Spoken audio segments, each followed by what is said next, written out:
ओम प्यारे ओम हरि ओम हरि ओम हरि ओम हरि ओम हरि ओम।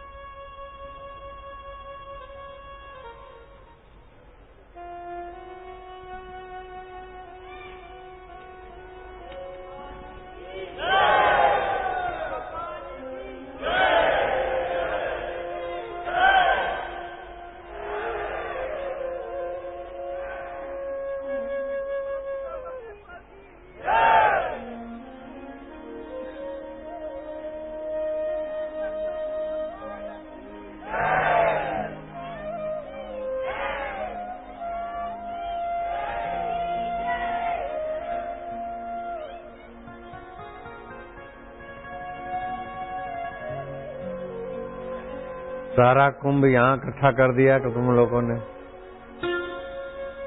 इतने सारे यहाँ बैठ गए तो कुंभ में कौन, कुंभ में भी दिखाई दो थोड़े। नारायण हरि, कल और बढ़ जाएंगे, कल से आज ज्यादा हो गए। जो कल नहीं आए थे वे हाथ ऊपर करो। बाप रे, जो कल आए थे आज नहीं आए वे हाथ ऊपर करो। अच्छा, आज नहीं आए हो इसलिए हाथ ऊपर कर रहे हो। ये आज नहीं आए थे इसलिए हाथ ऊपर कर रहे। एक ज्ञान में आनंद भी है। मैंने हाथ ऊपर किया, गलती की तो आनंद भी आ रहा है। तो चैतन्य परमात्मा ज्ञान स्वरूप भगवान सतरूप है, चेतन रूप है, आनंद रूप है और ज्ञान स्वरूप है। ये उसी का आनंद आया। ना समझी पर हंसी आई तो उसी को आई। हाथ ऊपर कर दिया। जो कल आए थे आज नहीं आए तो हाथ ऊपर करो, तो हाथ ऊपर कर दिया। ये हंसी आई, सुखद लगी ना। एक होता है सुख, दूसरा होता है दुख, दोनों में ख है। ख मतलब खम, आकाश को बोलते हैं। आकाश भी तीन होते हैं, आंखों से दिखता है, इसे भूताकाश बोलते हैं। भूताकाश की खबर देता है, उसको चित्ताकाश बोलते हैं। और चित्त भी बदलता है, उसकी जो खबर जानता है वो परमात्मा स्वयं चिदाकाश है। मोकलपुर के बाबा बड़े उच्च कोटि के संत थे। 14-14 मील चलकर जाते थे अखंडानंद सरस्वती जी। कभी वो सत्संग करते बोलते, कभी ऐसे ही। तो उनके पास एक आया साधक, बाबा जी आप पहुंचे हुए संत हैं, मुझे ईश्वर का दर्शन कराओ। जब तक ईश्वर का दर्शन नहीं होगा तब तक मैं खाऊंगा पीऊंगा नहीं। बाबा ने सुना अनसुना कर दिया और वो तो भूखा रहा। एक दिन बीत गया, प्यासा रहा। दूसरा दिन शुरू हुआ, दूसरे दिन की शाम हुई। बाबा ने मानो उसका सुना अनसुना कर दिया। 2 दिन बराबर पूरे हो गए तो बाबा ने गाली देते हुए कहा, संतों की गाली भी प्रसाद ही होती है। बुरी नियत से गाली नहीं बोलते, अपने भाव से गाली देके जोर से डंडा दे मारा। भगवान का दर्शन करेगा। प्रभास्मि सुशी सूर्य, सूरज और चंदा की प्रभा मैं हूं। वृक्षों में पीपल मैं हूं, वायु में वायु तत्व मैं हूं। पुण्यो गंधम पृथ्व्याम च, पृथ्वी में पुण्य गंध मैं हूं। ये अपना स्वरूप बताया, वो तो मानता नहीं। नया कौन सा भगवान चाहिए तेरे को? डंडा तो लगा, बाहर से लोगों ने देखा, वो तो बेचारा, लेकिन उसकी ग्रंथि खुल गई। सब ईश्वर ईश्वर दिखने लगा। हाथ पैर वाला नहीं, सब वासुदेव है। ऐसा मेरे को भी हुआ, मेरे को बिना डंडे हुआ। वास्तव में सब वासुदेव है। जड़ चेतन जीव जगत सकल राममय जाने। तब वासुदेव की दृष्टि अगर लाखवां हिस्सा, लाख आदमी में एक आदमी, सब वासुदेव वासुदेव सोचे तो पृथ्वी स्वर्ग में बदल जाएगी, अशांति शांति में बदल जाएगी, कांटे फूल में बदल जाएंगे, वैर प्रीत में बदल जाएगा, राग द्वेष सूझबूझ में बदल जाएगा। वास्तव में सब वासुदेव वासुदेव। जैसे रात को सपने में हम ही हम होते हैं, फिर उसमें कई अच्छे लोग भी दिखते हैं हमारे सपने में, कई बुरे लोग भी दिखते हैं, कई अच्छी चीजें भी दिखती है, बुरी चीजें भी लगती है, बस्ती भी दिखती है, मरुभूमि भी दिखती है, और बस्ती की गटर और नालियां भी दिखती है, लेकिन है तो वही हमारा चैतन्य, एक ही अनेक रूप बना है। ऐसे ही सब ऐसा। रामकृष्ण परमहंस ने मांग के खाने वालों को देखा, बोले ये भी तो नारायण है, दरिद्र नारायण, दरिद्र नारायण का भंडारा करो। भंडारा हुआ तो आज तो भरपेट भोजन मिलेगा, पत्तल पे बैठ के, जैसे और संत मंडलेश्वर खाते हैं ऐसा दरिद्र नारायणों को आज भोजन है। बैठने के लिए लाइन लगी, एक ऐसा व्यक्ति आया जो दरिद्र है, हमारे सामने खड़ा, वो सब ने ढकेल ढकेल के पीछे कर दिया। अब पंगत अंदर बैठी पंडाल में, उसको तो आने ही नहीं देवे कोई। तो रामकृष्ण की नजर उसी पर पड़ी जो सबके धुतकार के पात्र बने थे। उसके चेहरे पर कोई फरियाद नहीं, कोई शिकन नहीं, दुत दुत करते आए। वो ऐसा उनका भेख था कि भिखमंगों को भी लगा कि ये हमारी बराबरी कैसे कर सकता है।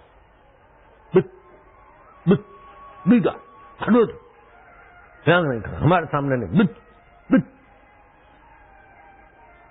विद्युत ने उनको पंगत में बैठने देने का व्यवस्था ही बंद हो गई। वो जो भिखमंगे खा के पत्तले फेंकने गए, तो कुत्ता दौड़ के आया, और वो जो दुत होकर उपेक्षित हो गए थे वो भी वहीं चले गए।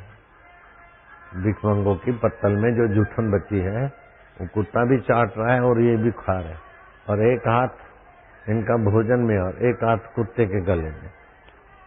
रामकृष्ण देखकर दंग रह गए, कितना अपमान हुआ, कोई प्रतिकार नहीं किया, और भिखमंगों की जूठी पत्तल से खा रहे। गौर से देखा, समझ गए कि ये तो परमहंसों के परमहंस। ए हृदय तू बोलता था ना सिद्ध पुरुष, वो देख कुत्ते के गले में हाथ डाल के पत्तलों का जूठन खा रहा है, देख सिद्ध पुरुष। उसका मतलब ये नहीं कि सभी ऐसा करे तभी सिद्ध माने जाएंगे, ऐसा नहीं समझना।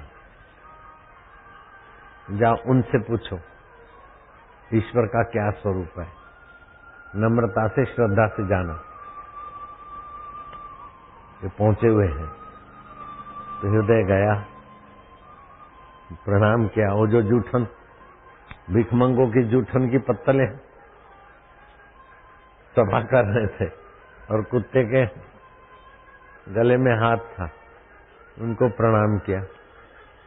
अरे महाराज, आत्मसिद्ध पुरुष के लक्षण क्या, आत्मसिद्धि का?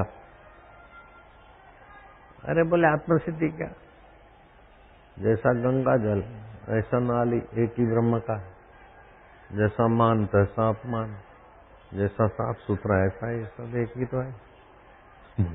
इतना ऊंचा ज्ञान और दिखते कैसे? ऐसे कहीं कहीं महापुरुष का मुझे पता चला तो मैं गया था उनके चरणों में दर्शन करने। ऐसे ऐसे पुरुषों को भी देखा, लेकिन जरूरी नहीं कि ऐसी गंदगी में रहे वो ही महापुरुष है। पागल भी रहते हैं, धूर्त भी ऐसा कर सकता है। उसको पहचानने की आध्यात्मिक आंख चाहिए। गुजरात में कप्पड़वंज है, तो कप्पड़वंज में एक पोस्ट मास्टर था, उसको कुछ अनुभूति हुई थी, मैंने सुना था उनकी सराहना। तो मैं उनके पास गया, उनके घर छोड़ के जब साधु बना था तब की बात। तो उन्होंने बोला कि कपड़वन में एक और मूर्ति है। मैं कहा कहाँ है? बोले वो महापुरुष है। महापुरुष का मतलब ये नहीं, साधु संत तो है ही है महापुरुष, लेकिन कैसे कैसे महापुरुषों के पास में गया। बोले वो मोची का व्यवसाय करते हैं, फुटपाथ पे फलानी जगह पे। तो मैं तो वहां फुटपाथ पे गया और जूता सी रहे थे, तो मैं जाके खड़ा हो गया, तो मेरे सामने देखा। मैं उनको देखकर थोड़ा ऐसा किया और मैं हंसा। मैं पूछा ये क्या हो रहा है? तो उस मोची ने कहा हो रहा है तो माया में हो रहा है, आप तो ज्यों के त्यों हैं। खूब हंसा, मैं भी हंसा। फिर थोड़ी बातचीत हुई। अब भगवान कब किस समय किसके हृदय में प्रकट हो जाए, सो जाने जासु देहु जनाही, जानत तुम ही हो जाए। वो उसे ही वर्ण करता है जो उसको चाहता है, उसके विषय में श्रवण करता है, उसके सिवा सब कुछ फीका लगता है, उसको वो वर्ण करता है। हनुमान जी के पास अष्ट सिद्धियां थी, 9 निधियां थी, लेकिन हनुमान जी को तड़प थी कि पूर्णता का परमेश्वर तत्व का साक्षात्कार जो सृष्टि के आदि में था, अभी और बाद में भी रहेगा, महाप्रलय के बाद, उस परब्रह्म परमात्मा का साक्षात्कार करने के लिए हनुमान जी राम की सेवा में लग गए, बिन शर्ती शरणागति। हनुमान जी साधारण तो नहीं थे, बाल ब्रह्मचारी थे। राम जी और लखन को कंधे पे उठा के उड़ान भरते थे, रूप बदल के राम जी की परीक्षा ले रहे थे। राम काज बिन कहाँ विश्रामा, ऐसे कर्मनिष्ठ भी थे, निस्वार्थ कर्म योगी थे, भक्त भी थे, ज्ञानी नाम अग्रगण, ज्ञानियों में अग्रगण हनुमान जी माने जाते थे। लेकिन वे भी इस तत्व ज्ञान को पाने के लिए बिन शर्ती शरणागति राम जी की ली। और सारी रामायण के विषय में तो आप लोग जानते हैं। जब अयोध्या में श्री राम जी राज्याभिषेक हुआ और विभीषण ने कीमती, अति कीमती हीरे मोती जो भी होंगे, अत्यंत कीमती हार दिया उनको भेंट में, तो राम जी ने वो हार बड़े में बड़ी ऊंची सौगात हनुमान जी को दे दी, और हनुमान जी वो मोती तोड़ तोड़ के फेंकने लगे। तो जो जवेरी थे वो सोचे कि ये इनको तो जमरूक दे देते, सेव फल दे देते, केले दे देते 1 डजन, ये हीरे क्या जाने, हनुमान जी फेंक रहे इतने कीमती हीरे। लेकिन हनुमान जी जो जानते थे वो जवेरी कुछ नहीं जानते थे। और जिसमें परब्रह्म परमात्मा का अनुभव न हो, जिसमें अंतरात्मा की तृप्ति न हो, अंतरात्मा की चमक न हो, ये चमकीले पत्थर मेरे किस काम में आए? एक एक को तोड़ तोड़ के देखते, तोड़ते जाते, फेंकते जाते, जिसमें तो मेरा स्वरूप नहीं दिखता। तो राम जी समझ गए कि हनुमान जी की भूख जगी। सीता जी को कहा कि तुम उपदेश दो, माया से पार होना है, तो माया के रूप का उपयोग किया राम जी ने, सीता जी ने उपदेश दिया। बाकी का राम जी ने भी कुछ। फिर राम जी ने पूछा, हनुमान जी अब हम कैसे लगते तुमको? प्रभु जी व्यवहार दृष्टया स्वामी तो सेवक हो हम, आप स्वामी हो, मैं सेवक हूं। सृष्टि दृष्टि से आप ईश्वर है, मैं जीव हूं, और तत्व दृष्टि से तवैवा हम, जो तुम हो वो मैं ही हूं, जो मैं हूं वही तुम हो। हनुमान जी तुमको पूर्ण बोध हो गया, ब्राह्मी स्थिति हो गई, पूर्ण गुरु की कृपा मिली, गुरु का ज्ञान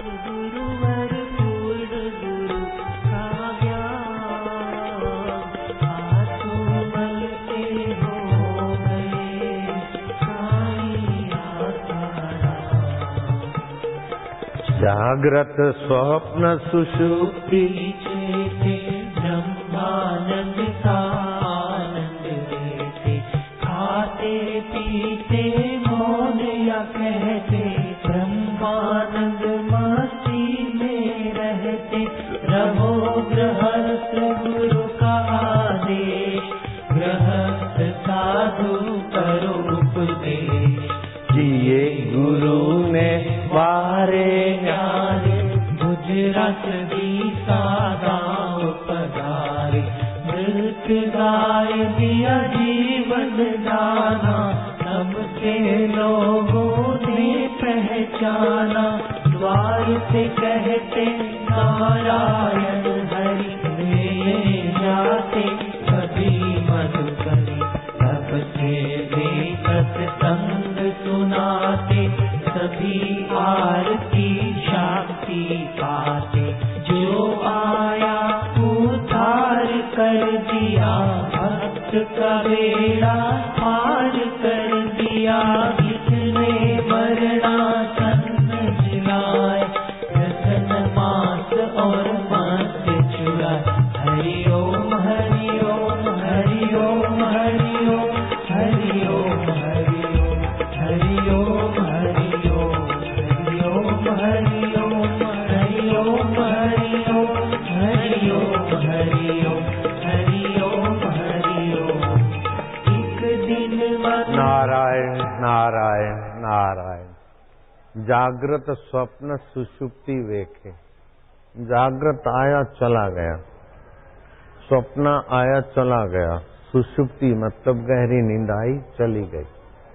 लेकिन ऐसा कोई तत्व है जो उसको जानता है, वो कौन तत्व है? जागृत, कल का जागृत अभी नहीं है, रात का स्वप्न अभी नहीं है, रात की गहरी नींद अभी नहीं है, लेकिन कोई तो है जो सपने को, गहरी नींद को और कल की चेष्टाओं को जानता है। वो कौन है? वो कौन है? खोजोगे खोजोगे तो बोलोगे मैं।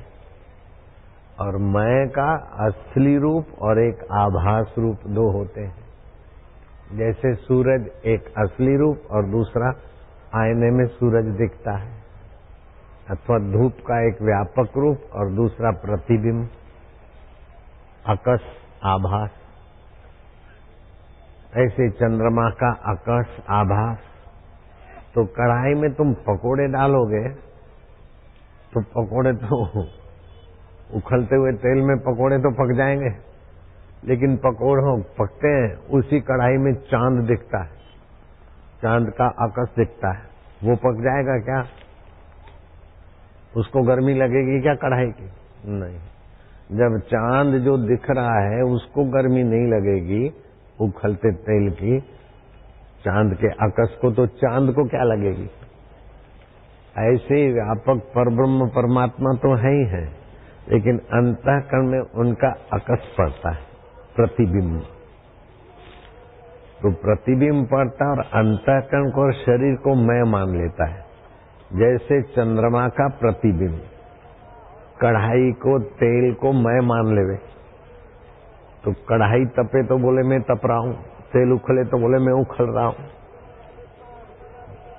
तो उसका तादात्म्य हुआ, अध्यास हो गया, मान्यता ही होगी, असली में नहीं। तो वो जो चिदाभास है, शास्त्र में, वेदांत में उसको चिदाभास बोलते हैं।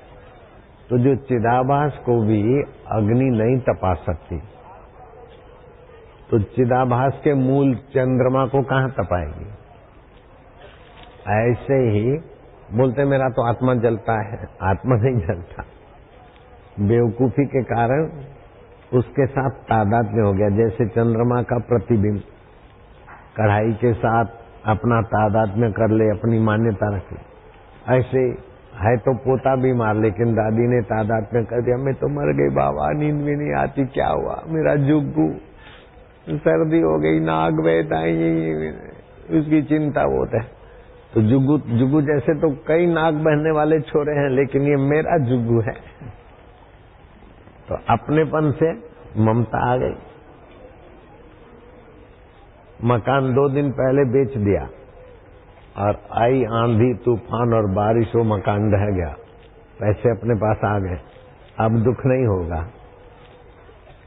और खुशी होगी कि अच्छा हुआ निकल गया, बच गए, नहीं तो मुसीबत थी।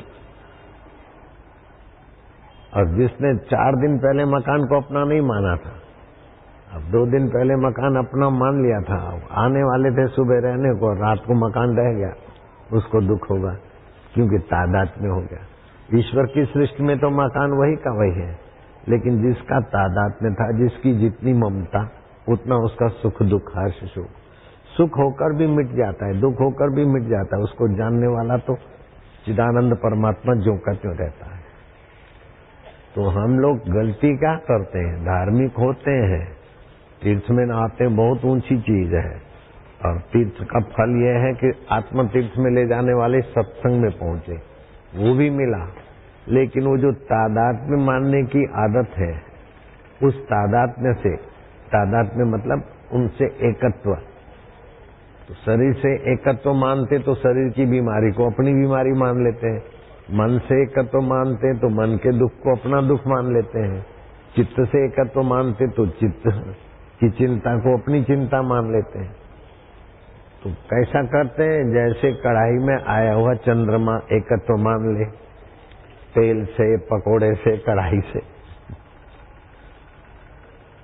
ऐसे ये जीव चेतन विमल सहज सुख राशि, ये चेतन है, विमल है, सहज सुख राशि है।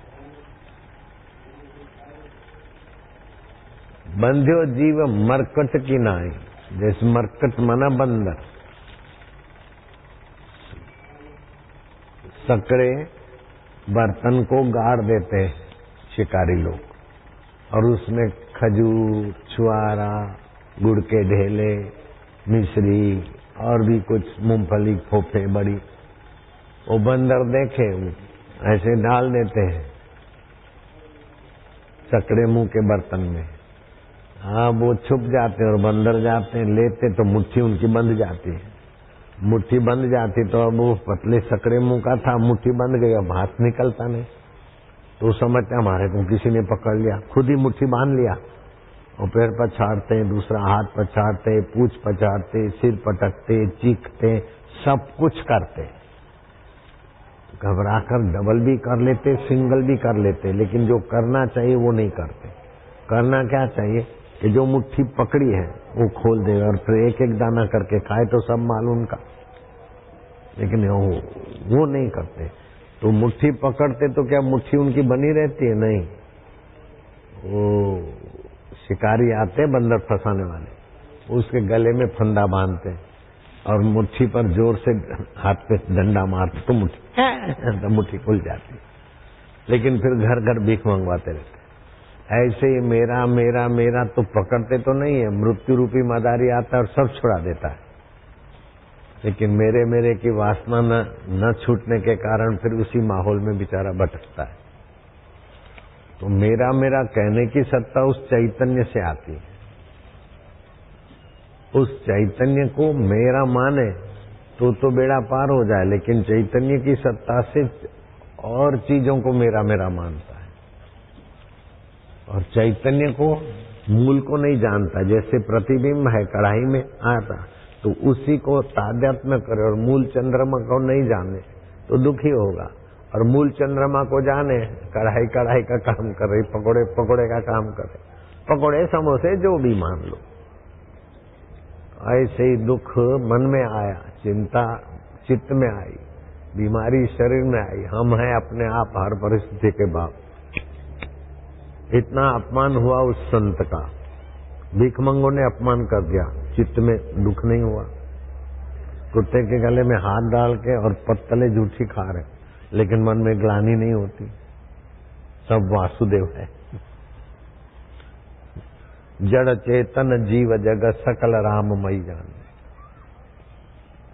तो इसमें भी कई प्रकार के महापुरुष होते हैं, ये परमहंस कोटि के हैं, नाय न नाय। ऐसे परमहंस संत को मैंने अच्छी तरह से नजीक से देखा कि कई वर्षों से पेड़ के नीचे बैठे तो बैठे, कपड़े भी महीने 2 महीने 4 महीने कोई लोग आके जबरदस्ती बदल देवे तो बदल दे। ऐसी एक परमहंस मुसलमान भाई को भी मैंने देखा, और दूसरे हवा पीकर जीने वाले पेड़ के ऊपर जोगियों से भी मेरा परिचय हुआ। वायु पी के रहते हैं, पानी पीने की जरूरत नहीं, रोटी खाने की जरूरत नहीं।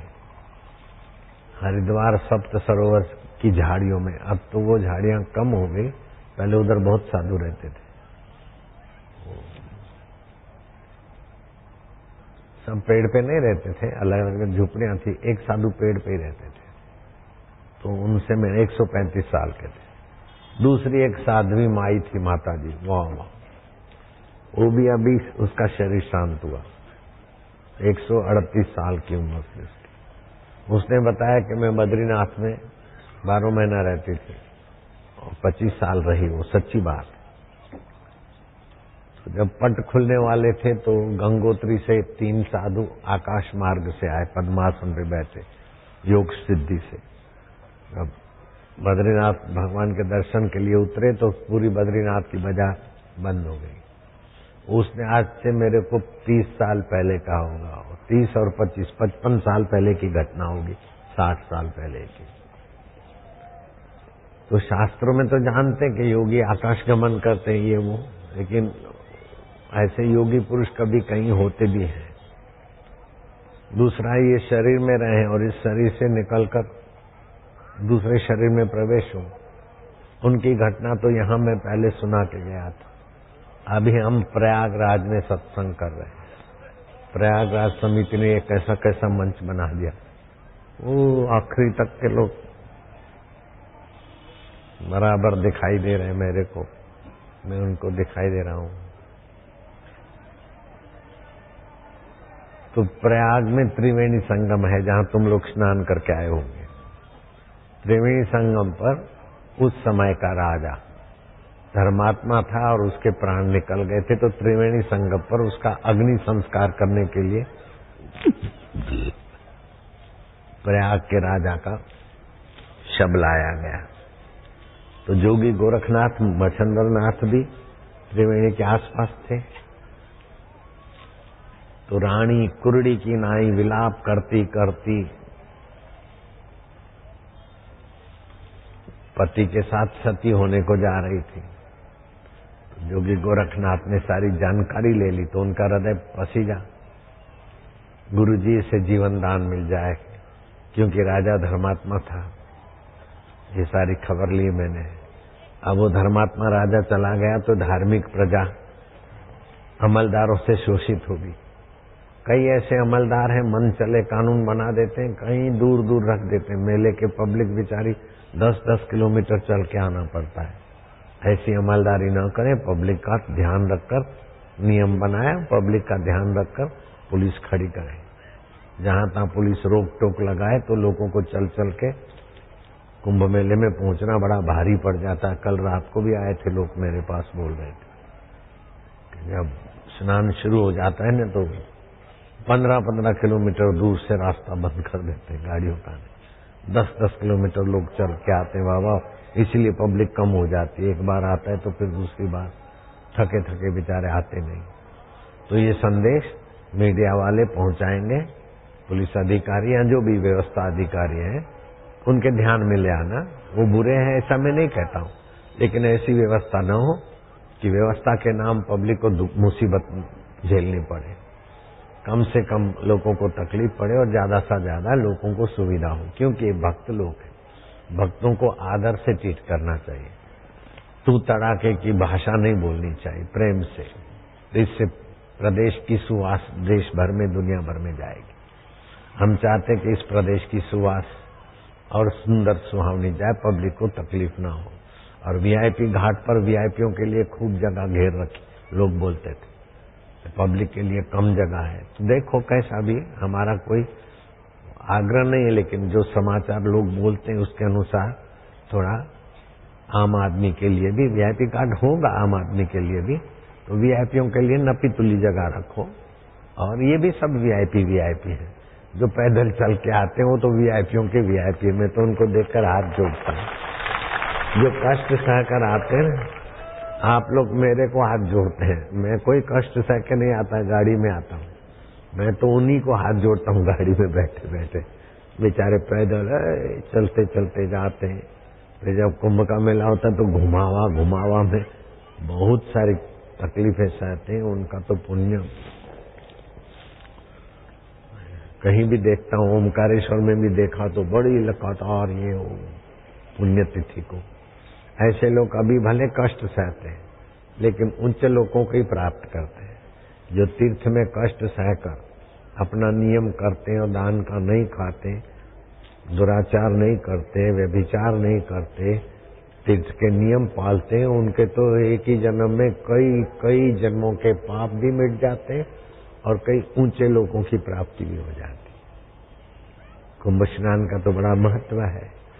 तो खैर अपन बात करेंगे उस राजा के मृतक शरीर को देखकर गोरखनाथ द्रवित हो गए कि गुरुजी इनको जीवन दान मिले। गुरुजी ने क्षण भर ध्यान किया, बोले वत्स ये धर्मात्मा राजा था और ओमकार का जप करता था, इसलिए इस ब्रह्मांड को लांघ कर वो चला गया। इसको जीवित करना अपने बस का नहीं रहा। इस ब्रह्मांड में होते तो मैं बुला लेता। तो जोगी गोरखनाथ ने कहा गुरुजी आज्ञा दीजिए मैं इस राजा में प्रविष्ट हो जाऊं और रानी को एक आध बेटा मिल जाए, 12 साल तक रहूं, फिर उस बेटे को राजगद्दी दे के आऊं। बोले तू युवा योगी इस झंझट में मत पड़, ये काम मैं कर लेता हूं, जो आज्ञा गुरुजी। मच्छंद्रनाथ ने अपना सुव्यवस्थित जगह पर शरीर रखा और सूक्ष्म शरीर से राजा में प्रविष्ट हो गए। राजा हिला। मातम मचाने वाली रानी के जीवन में तो क्या खुशी हुई होगी, कल्पना करो। पब्लिक भी खुशी हुई। अब मच्छंद्रनाथ का सूक्ष्म शरीर, तो जो परमात्मा तो व्यापक है लेकिन जहां जहां आईना करते वहां वहां प्रतिबिंब होता है, ऐसे ही जहां जहां अंतःकरण होता है वहां परमात्मा का रिफ्लेक्स प्रतिबिंब पड़ता है। तो अंतःकरण कैसा होता है? 5 कर्म इंद्रियां सूक्ष्म होती है, 5 ज्ञान इंद्रियां, 5 प्राण, मन और बुद्धि, ये 17 तत्वों का सूक्ष्म शरीर मिलता है। तो ये नेत्र इंद्रिय के रहने का गोलक है, लेकिन रूप तन मात्रा सूक्ष्म होती है। ऐसे ही कान जो है श्रोत्र इंद्रिय के रहने की जगह है।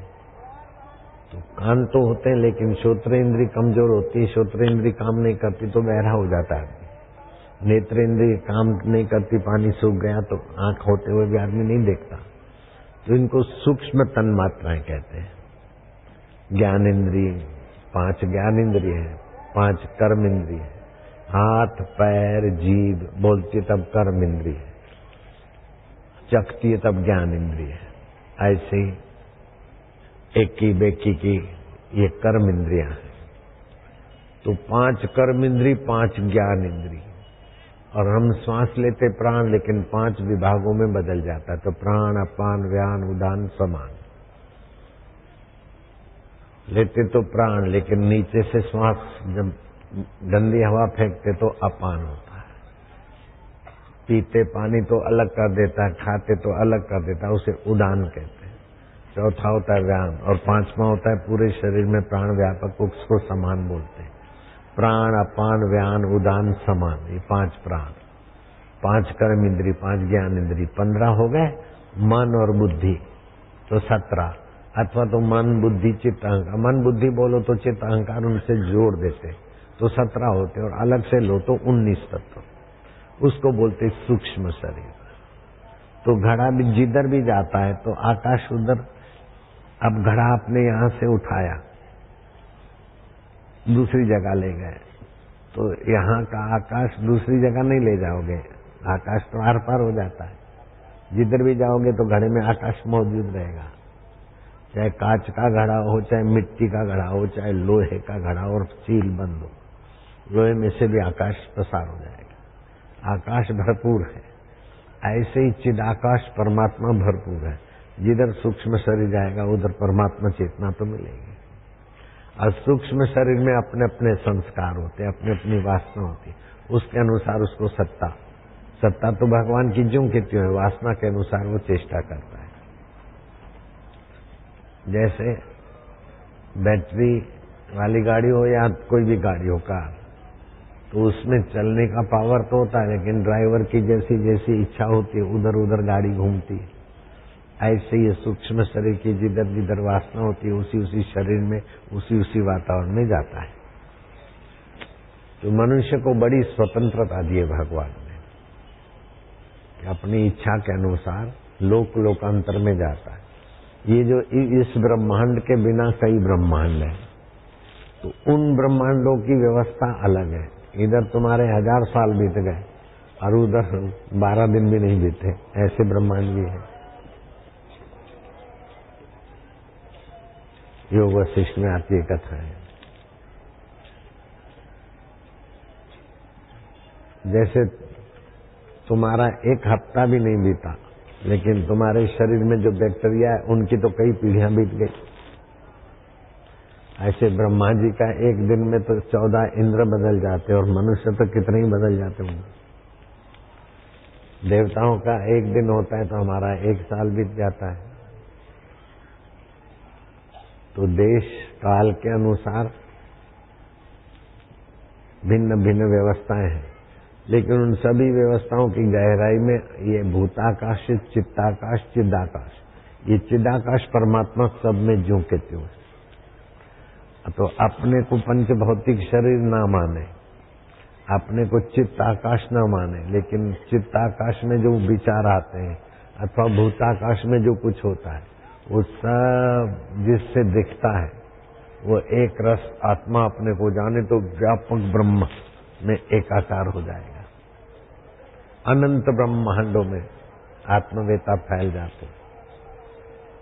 ये जो अपने को सूरज दिखता है न, वो आकाश गंगा के सूरजों से सबसे छोटा सूरज है, लेकिन पृथ्वी से 13 लाख गुना बड़ा है। जब प्रलय होने को होता है तो आकाश गंगा का दूसरा, तीसरा, चौथा ऐसे 12 सूरज तपते। दूसरा सूरज आते ही प्राणी जात तो स्वाह हो जाती।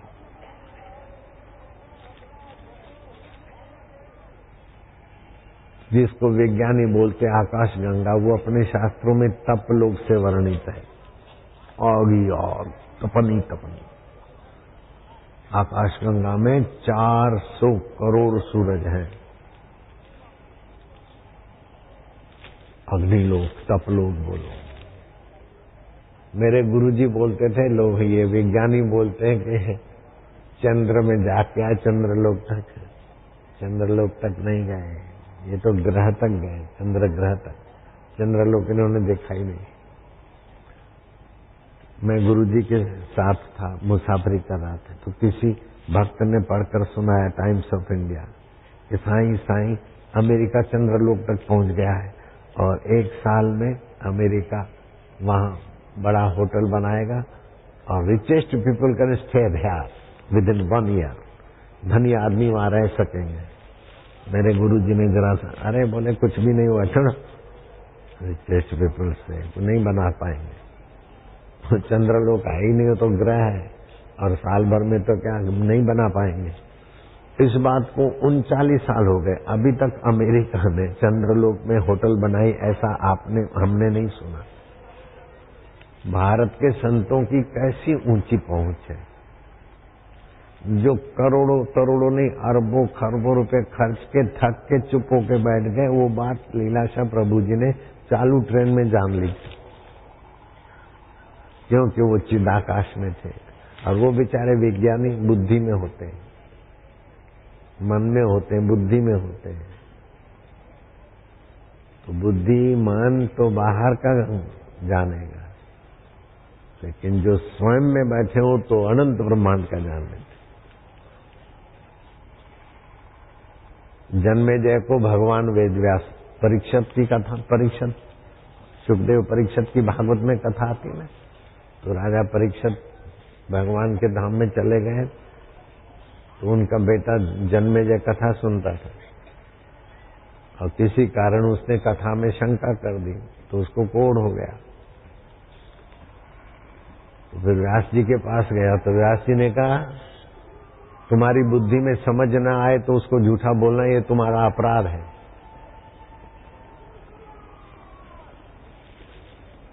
अब मैं तुमको बोलता हूं कि थोड़े दिन में तुम्हारे पास सौदागर आएगा, उसमें काला घोड़ा तुम्हें बहुत प्यारा लगेगा, तुम लेना नहीं लेकिन तुम लोगे, लो तो बैठना नहीं लेकिन तू बैठेगा, बैठे तो दक्षिण की तरफ मत भागना, तू जाएगा। और नदी के किनारे एक सुंदरी बैठी होगी, तू उससे बात नहीं करना लेकिन करेगा, बात करे लेकिन घोड़े पर साथ में बिठाकर मत लाना, लेकिन तू लाएगा, साथ में लाए तो लाए लेकिन उससे विवाह मत रचना, लेकिन तू विवाह रचेगा। और फिर बड़े बुजुर्ग ब्राह्मण किसी संत के दर्शन के लिए चले जाएंगे, छोटे छोटे छोरे टाइप होंगे, उनके द्वारा तू विवाह का कार्य संपन्न कराएगा। और वो तेरी जो ललना है वो ब्राह्मणों को परोस होगी तो जोर की हवा लगेगी और उसका दुपट्टा उड़कर वो ब्राह्मणों की पत्तल पे गिरेगा और वो ब्राह्मण छोरे छोरे हैं युवक हंसी उड़ाएंगे। तू तलवार नहीं निकालना लेकिन तू तलवार निकालेगा, उनका सिर मत काटना लेकिन तू काटेगा, और उसे तुझे ब्रह्म हत्या लगेगी। संभल सके तो संभल। बोले महाराज आपने कह दिया, अब मैं वो घोड़ा लेने वाला ही नहीं हूं।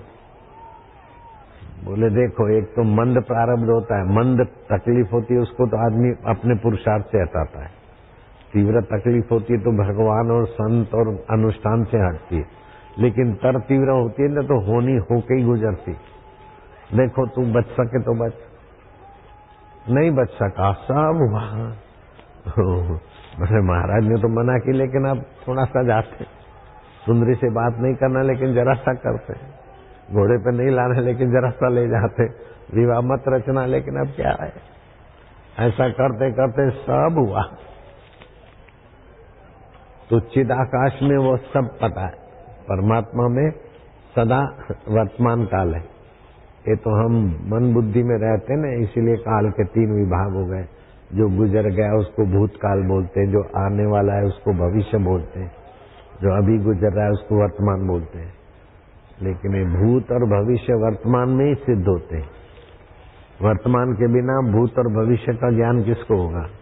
तो सदा जो वर्तमान है चिदाकाश परमात्मा, उसी से भूत और भविष्य होता है। तो परमात्मा में जिनकी स्थिति होती है वो बता देते हैं कि ऐसा होगा, ऐसा हुआ था। मेरे गुरुजी कभी ऐसी सी बात बोल देते हैं कि उस समय तो मुझे आश्चर्य लगता था, ये पहली बार आया हो गुरुजी, लेकिन अब पता चला कि उन महापुरुषों के लिए सब सहज में है। तो आपको वर्तमान चिदाकाश में ठहराने के लिए मैं हरि ओम,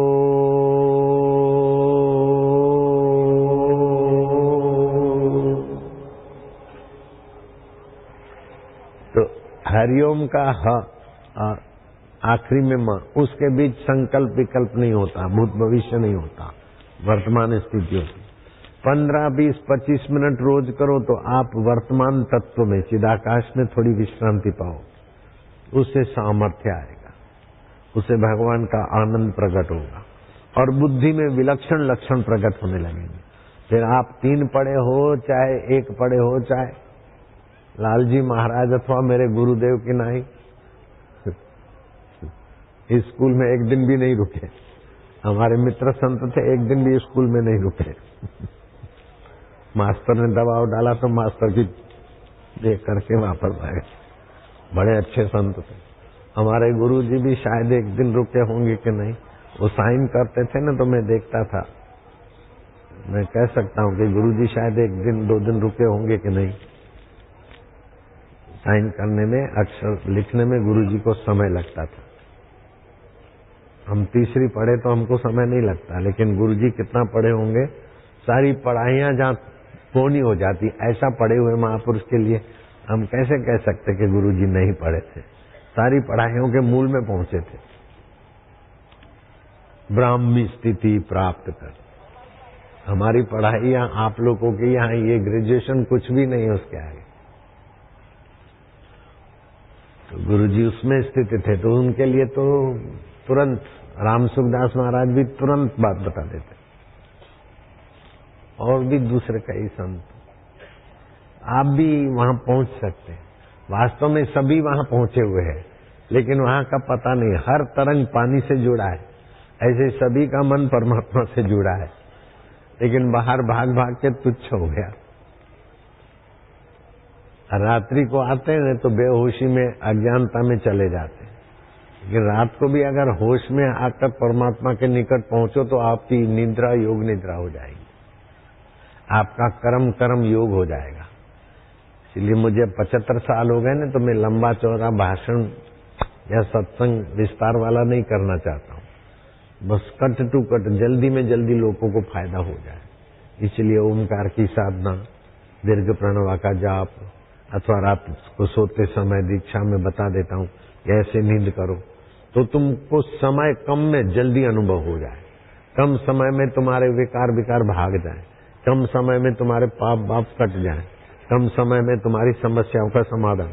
क्योंकि मेरे पास अब निवृत्ति का जीवन आ रहा है ना। नानक जी 60 साल में निवृत्त हो गए, मुझे 75 हो गए।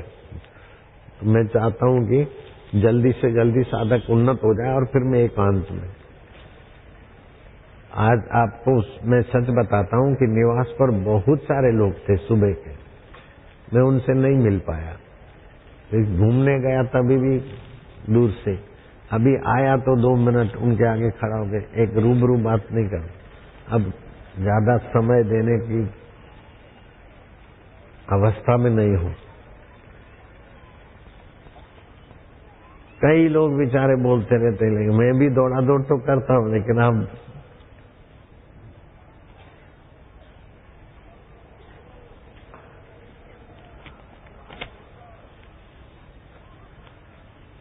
जितना आप परमात्मा में विश्रांति पाते उतना प्रकृति में आपका अधिकार जम जाता है, उथल पाथल हो जाता है। जीव की और ब्रह्मवेता की क्या पहचान है? जीव को कुछ भी है तो कर्म करना पड़ता है। भगवान और भगवान को पाए हुए महापुरुष का खाली संकल्प प्रकृति में काम कर लेता है। बरसात नहीं हो रही, बाबा ऐसा है ऐसा है, बोले अच्छा जाओ इंदिरा को बोल देना गाय करती है, गायों की हत्या है इसीलिए दुखी हो रहा है देश, गायों की हत्या बंद कराओ। बाबा वो तो ठीक है, लेकिन मैं अभी अभी बना हूँ सिंचाई मंत्री, लोग सोचते कि कैसा मंत्री है, काल पड़ गया। बोले अच्छा, मैं बाबा खड़े थे, देवरहा बाबा, नाम जानते हैं देवरहा बाबा का? तो हाथ ऊपर करो। मैं तो उनसे मिला था 2 बार, बड़ा स्नेह किया था, बड़े ऊंचे कोटि के संत थे। जहां खड़े थे बालू में, बोले ले गठरी बांध ले। बालू की गठरी बांधी तो उनका सेक्रेटरी उठा रहा था, बोले नहीं नहीं ये मंत्री बना है, ये उठावे ना, परिश्रम का पता चले, इनका काम है। तो मंत्री ने उठाई वो गठरी, गाड़ी में रखी। बोले तेरे पास तो हेलीकॉप्टर है, बड़ा मंत्री है सिंचाई मंत्री, जिस जिस राज्य में अकाल पड़ा है वहां छिटकाव कर देना, हो जाएगी बारिश। और बारिश हो गई। ये तो दिया बालू, बाकी ऐसे भी हो सकता है। उनके महापुरुषों के संकल्प में क्या क्या होता है वो तो वहां कोई नीति नियम नहीं बना सकते कि ऐसा होता है ऐसा नहीं होता है, इतना होता है, उसकी कोई किताब नहीं लिखी जा सकती। मत करो वर्णन हर बेअंत है, परमात्मा बेअंत है, तो परमात्मा में विश्रांति पाए हुए महापुरुषों की लीला और सूझबूझ भी बेअंत है।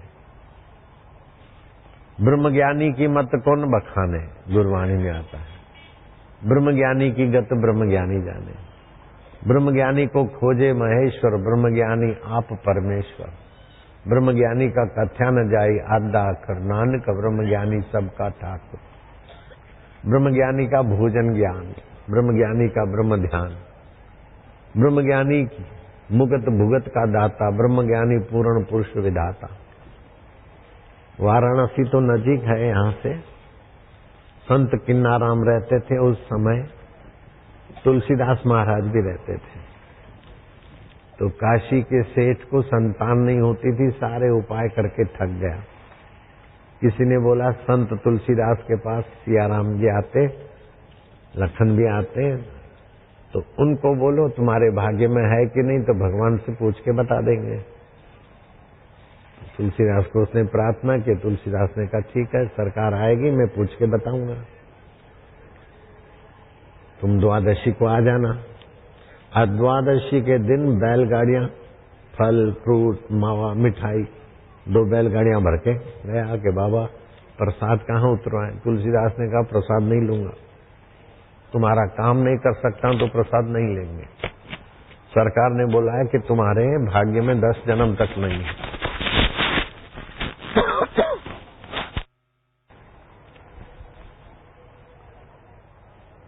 तो 2 बैलगाड़ी लेके जा रहा था। पत्नी ने कहा अब संतों के लिए निकाली हुई प्रसाद घर में क्या दुकान थोड़ी करना है।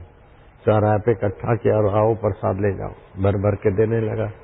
तो इसमें वो दूध बेचने वाला कोई अहिर बोले सेठ प्रसाद तो खूब दे रहे हैं लेकिन आंखों पे चमक नहीं है, चेहरे पे खुशी नहीं है। प्रसाद बांटने वाला तो प्रसन्न होता है और आप रोते रोते दे रहे हैं, क्या कोई मर गया है क्या? बोले मैं ही मर गया। हजारों निराशाओं में एक आशा थी और वो भी तुलसीदास ने मना कर दी कि तुम्हारे भाग्य में, सारी बात बता दी। तब उस अहिर ने कहा, दूध बेचने वाले ने, आप चिंता नहीं करो, वाराणसी में गंगा किनारे मिर्गी घाट है, अभी भी है, संत किन्नाराम पड़े रहते हैं, वो अघोरी बाबा है। आप जाते आते रहना, जाके सीधा नहीं बोलना कि संतान दे दो, नहीं तो वो अघोरी सुना देंगे। आते जाते जब वो पूछे कुछ कोई बात हो वो तो सब समझ जाएंगे, तुम आते जाते रहो। आते जाते समय हो गया। किन्नाराम ने कहा रे सेठ के बच्चे आता है, क्या लाया है? बोले 10 पूरी है। बोले 10 है, लाओ। खाया, बोले 10 दिए। जितनी पूरी थी उतने बेटे दिए। अब साल भर में तो 2 बेटे आ गए। भाई ने कहा तुलसीदास के यहाँ पहले ले जाएंगे फिर किन्नाराम के यहाँ। पहले तुलसीदास का आता है निवास। तुलसीदास ने पूछा ये गोद में लिए क्या? भाई ने कहा नहीं, मेरे खून से सींचे गए। आपने तो बोला 10 जन्म तक नहीं आएगा, लेकिन किन्नाराम ने बोला 10 दिए, तो 20% तो पेमेंट हो गया। 2 आ गए ना, तो 100 में से 2 आए तो 20% आ गया ना। तुलसीदास को लगा कि मेरे को तो राम जी ने बोला 10 जन्म तक नहीं है और किन्नाराम ने बोला 10 दिए, तो 2 तो हो ही गए। प्रभु जी कब पधारेंगे मैं यही पूछूंगा। प्रभु जी से पूछा तो प्रभु ने कहा तो तुमने तो पूछा उसका बैलेंस कितना है, उसके भाग्य में है कि नहीं। और किन्नाराम ने तो चिट्ठी फाड़ दी, तो फिर पूरा करना पड़ता है ना। तब से वो कहावत हो गई, जो न करे राम सो करे किन्नाराम, जो न करे राम सो करे किन्नाराम।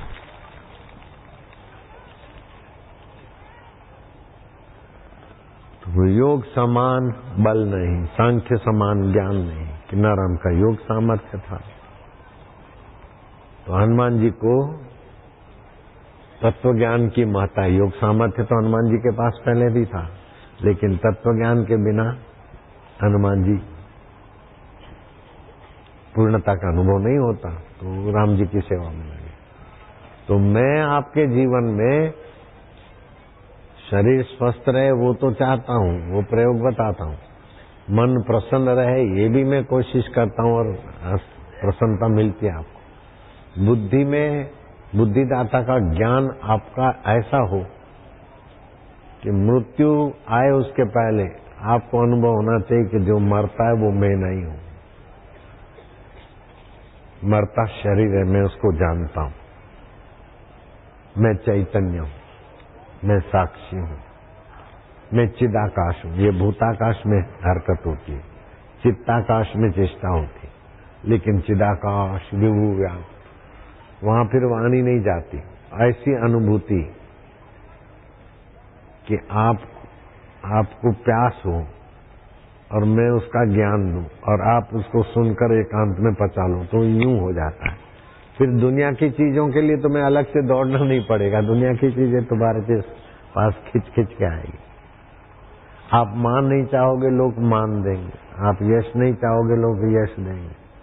आपको आवश्यकता हो वो चीज वस्तु पहले हाजिर हो जाएगी। आपकी मौज पड़े तो उपयोग करो, नहीं तो कुछ नहीं। चिदाकाश माना सारे ब्रह्मांडों का स्वामी तत्व से आप जुड़ गए। कोई प्रधानमंत्री से जुड़ गया तो पूरी मिशनरी सरकारी उसकी खुशी में लग जाती है। तो प्रधानमंत्री तो क्या है, सारी धरती के प्रधानमंत्री और राष्ट्रपति इंद्र के आगे बौने हो जाते, और आत्म साक्षात्कारी पुरुष को इंद्र देखकर उसका सम्मान करता है। ब्रह्म ज्ञानी संग धर्मराज करे सेवा। आत्म साक्षात्कारी पुरुष के चरणों में हम आए तो मरने के बाद यमराज भी हमारा आदर करते हैं। आत्म साक्षात्कार इतना ऊंचा चीज होता है। भगवान के दर्शन करने के बाद भी आत्म साक्षात्कार तो बाकी रह जाता है। राम जी के दर्शन तो हनुमान ने कर लिए थे, अष्ट सिद्धि भी थी, फिर भी आत्म साक्षात्कार तो हनुमान जी को करना ही रहा। श्री कृष्ण के दर्शन तो अर्जुन ने किए थे, विराट रूप दिखा, भयभीत हुए, पहले विषाद में गए, लेकिन श्री कृष्ण ने जब अर्जुन को चिदानंद तत्व का ज्ञान दिया तब अर्जुन को हुआ कि नष्टो मोह स्मृति लब्धवा। तो अब वो मान लेते हैं कि जोगी गोरखनाथ के गुरु मच्छंद्रनाथ राजा के शरीर में प्रविष्ट हुए, लड़के का जन्म हुआ, तो विकारी भावना से राजा के शरीर में नहीं घुसे। प्रजा धर्मात्मा है, धर्म लाभ करने के लिए राजा के शरीर में घुसे। तो जो बालक हुआ उसका नाम रखा धर्मनाथ। नाथ संप्रदाय थे। धर्मनाथ जब 12 साल के हुए तो मच्छंद्रनाथ राजा के शरीर में थे, अपने बेटे को राज तिलक कर दिया और फिर अपने शरीर में आ गए। आज भी प्रयाग के लोग जानते हैं, माघ महीने में धर्म द्वितीया मनाते हो, धर्मनाथ के स्मृति में धर्म द्वितीया शुक्ल पक्ष की प्रयागराज में मनाते थे, धर्म द्वितीया। तो ये योग का बल है, लेकिन तत्व ज्ञान तो उससे भी ऊंची बात।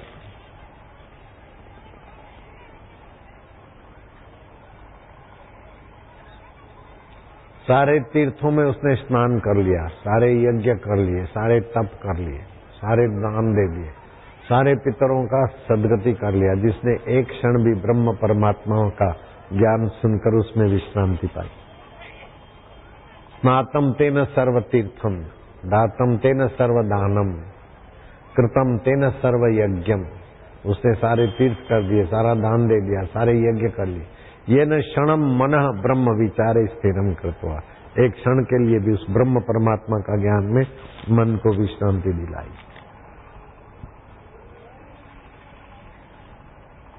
तो प्रयागराज की उक्ति सुप्रसिद्ध है। अभी हम लोग प्रयागराज में सत्संग कर रहे, सुन रहे। बाप रे, कहाँ तक लोग पहुंचे। कल इससे भी भीड़ ज्यादा हो, 8 तारीख, और परसों तो 9 तारीख को तो बाप रे, 9 शाम को तो खूब लोग आएंगे। अभी रास्ते में लोग ट्रेनें भी नहीं मिलती, और कहीं तो बसें गाड़ियां जो आती ना तो 10-10 किलोमीटर दूर रोक देते बेचारे, इसलिए आने में बड़ी दिक्कत होती है। तो मेरा संदेशा मेला विभाग अधिकारी को भी पहुंचाना और दूसरे पुलिस अधिकारी को भी पहुंचाना कि पब्लिक की सेवा का, आप सेवा नहीं करते ये नहीं कहता हूं, आपको शाबाश है, लेकिन ऐसी सेवा करो कि पब्लिक के रूप में साक्षात नारायण आ रहा है। नारायण हरि हरि ओम हरि। क्या जाने किस वेश में बाबा मिल जाए भगवान। बड़े प्यार से मिलना सबसे इस जग में इंसान। यात्रियों को नारायण रूप मानो तो आपका अंदर का नारायण प्रसन्न होगा। ऐसे मेरे रसोड़े वाले भी कल खीर बनाई थी, तो लोगों के लिए नहीं बनाना खीर, नारायणों के लिए बनाना। कल रात को खीर बनाई थी, भंडारा चल रहा है। आज फलों का और ये बीट का जूस बनाया होगा। जिसने पिया नाश्ता वो हाथ ऊपर करो। हाँ, मिला ना। अभी हमको नहीं मिला, हम तो दूर थे, हमारा अधिकार नहीं था, आपका अधिकार था। तो जो भी करो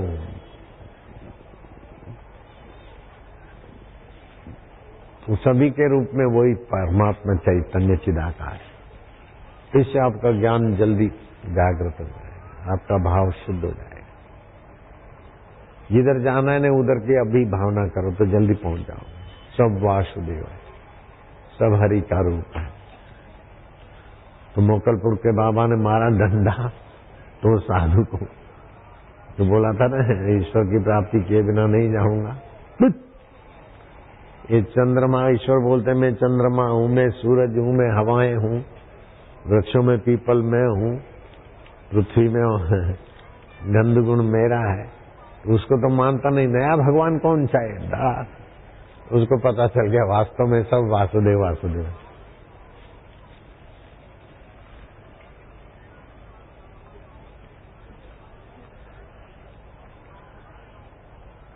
तो ऐसा नहीं कि सब वासुदेव हम उससे अलग हैं, हमारे सहित सब वासुदेव है।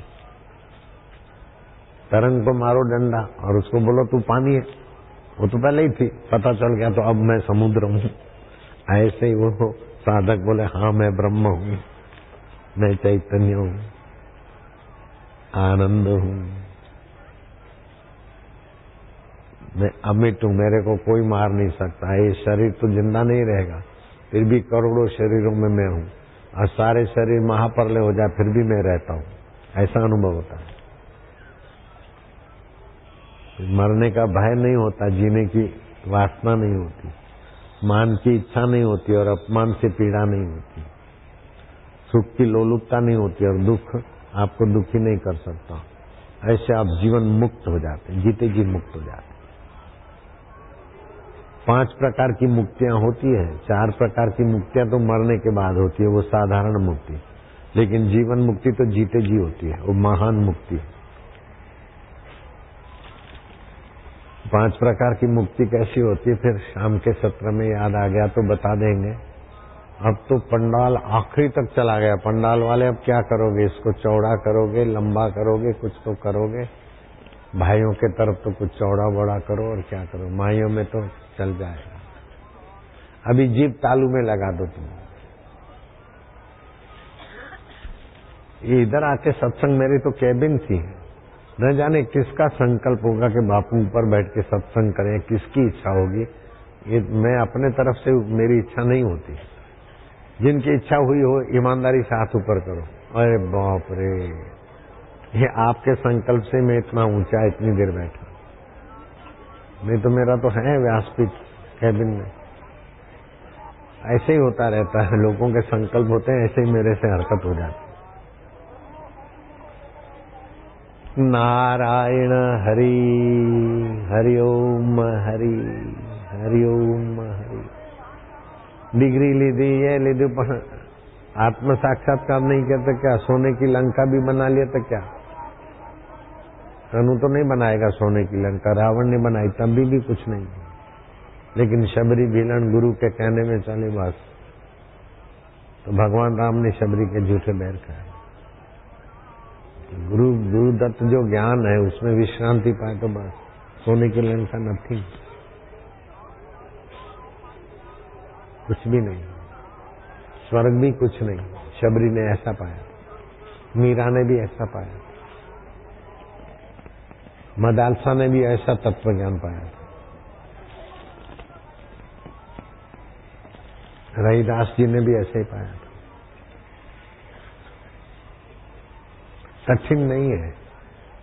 ब्रह्म परमात्मा के लिए रुचि हो और उनका ज्ञान देने वाला सतगुरु हो और हृदय में श्रद्धा, निष्कपटता। कईयों को श्रद्धा होती है लेकिन कपट को भी बनाए रहते हैं, तो फिर वो श्रद्धा के सद्गुण को कपट दूषित कर देता है। श्रद्धावान लभते ज्ञानम, भगवान बोलते हैं, तत्पर संयते इंद्रिय। श्रद्धालु हो तो मेरे चिदानंद स्वरूप के ज्ञान को पाता, वो सर्वोपरि है। लेकिन श्रद्धालु हो, तत्पर भी हो और इंद्रिय संयम भी हो। जो आया खा लिया, जो आया भोग लिया, जो आया कर दिया, ऐसा नहीं। संयमी हो, सदाचारी हो, तत्पर और गुरु परायण, काम बन जाता है। एक ब्रह्मवेत्ता जितने लोगों का भला कर सकता है उसकी संख्या कोई गिन नहीं सकता। अच्छा करो भलाई करो तो भाषण बहुत होते हैं, भलाई के काम थोड़े गिने गिनाए कोई करते हैं, लेकिन वास्तविक में भला तो आत्म साक्षात्कार करने वाले पुरुषों से ही होता है। भूखे को रोटी देना चलो भला कर दिया, प्यासे को पानी देना भला, लेकिन मरने वाले शरीर की तो सेवा हुई, करनी चाहिए, लेकिन उसका असली भला तब हुआ कि मर में अमर का साक्षात्कार करा दे, ऐसा गुरु मिले तब उसका भला हुआ। अनित्य में नित्य का दर्शन करा दे, 84 लाख योनियों के संस्कार मिटाकर ब्राह्मी स्थिति में पहुंचा दे। जहाँ बड़े कल कारखाने और बड़ी बस्ती है वो बड़ा शहर नहीं है, बड़े में बड़ा जो ब्रह्म परमात्मा है उसमें जो टिका है। फिर चाहे छोटी बस्ती हो, छोटा एक गांव हो, एक घर हो, फिर भी वो जगह बड़े में बड़ी है, क्योंकि बड़े में बड़े परमात्मा से मिलाने वाले ब्रह्मज्ञानी गुरु हैं। राजे महाराजे राजपाट छोड़कर ऐसे गुरुओं को खोजते थे। हम भी कितना खोजते खोजते ऐसे महापुरुष मिले, नहीं तो कई ऐसे मिले थे, तुम हमारे चेले बन जाओ, तुमको ये दे देंगे, तुम ये दे देंगे। मैं 2-4 दिन रहा, फिर वहां से चल दिया। मेरे को तो ईश्वर प्राप्ति के सिवाय कहीं कुछ रुचि नहीं थी। अपना तो छोड़कर साधु बने, फिर दूसरों का दान वाला हम लेके क्या करेंगे? हमको तो जो चाहिए वो चाहिए। अब वो तो मिल गया तो बाकी के तो अपने आप बन गए। 400 आश्रम बन गए, 17,000 माल संस्कार बन गए, चल रहे हैं। 5,000 गायों की सेवा हो रही है, नारी उत्थान कार्य हो रहे हैं, और एक से एक नए प्रोजेक्ट हो रहे हैं, और फिर ये सत्संग तो रूंगे में चल रहे हैं। इतनी भीड़, लोगों का मंडप होता है 20-25 40,000 स्क्वायर फुट में, तो बोलते हैं हमारे यहाँ इतनी पब्लिक है कि किस कुंभ में नहीं होगी, लेकिन बाबा इधर का मैदान 5 लाख है, तुम्हारा 30,000, 20,000, 40,000। नारायण हरि हरि ओम हरि। अभी कल देखना क्या होता है, परसों तो चिपक चिपक के बिठाना पड़ेगा। 9 तारीख शाम को 10 का स्नान है। कल रात को बारिश आई तो मेरे को बड़ा चिंतन हो रहा था कि बेचारे टेंट में कोई सोए होंगे, उनका क्या होगा, कैसा होगा। फिर पता चला कि सुंदर व्यवस्था हो गई, तंबू बम्बू अच्छा निवास में सब चले गए। रात को आराम मिला तो हाथ ऊपर करो, सुंदर व्यवस्था थी तो हाथ हिलाओ, चलो ठीक है, बढ़िया है।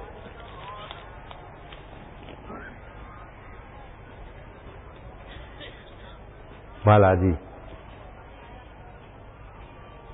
उन्होंने कितना ऊपर बिठा दिया,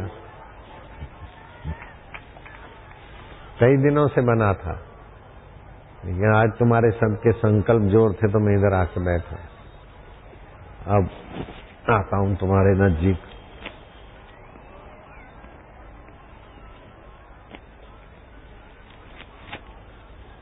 गंगा जी यमुना जी है और सरस्वती गुप्त है, अर्थात आत्मज्ञान परमात्मा तत्व की प्रीति भक्ति और उसमें विश्रांति, ये गुप्त सरस्वती यहाँ चल रही है, तो प्रयाग का पूर्ण पुण्य मिलेगा।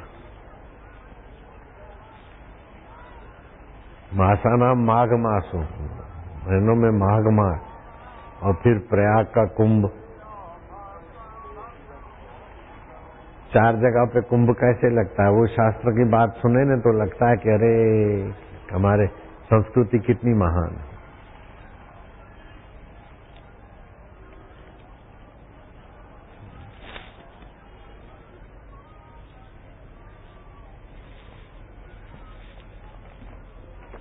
करते हैं उसमें 10 गुना फायदा होगा आपको, वो मैं प्रयोग सिखाता हूँ। आप जिस इष्ट को मानते हैं, लेकिन ये थोड़ा सा प्रयोग करके फिर आप जब ध्यान करेंगे ना तो उसका प्रभाव 10 गुना हो जाएगा।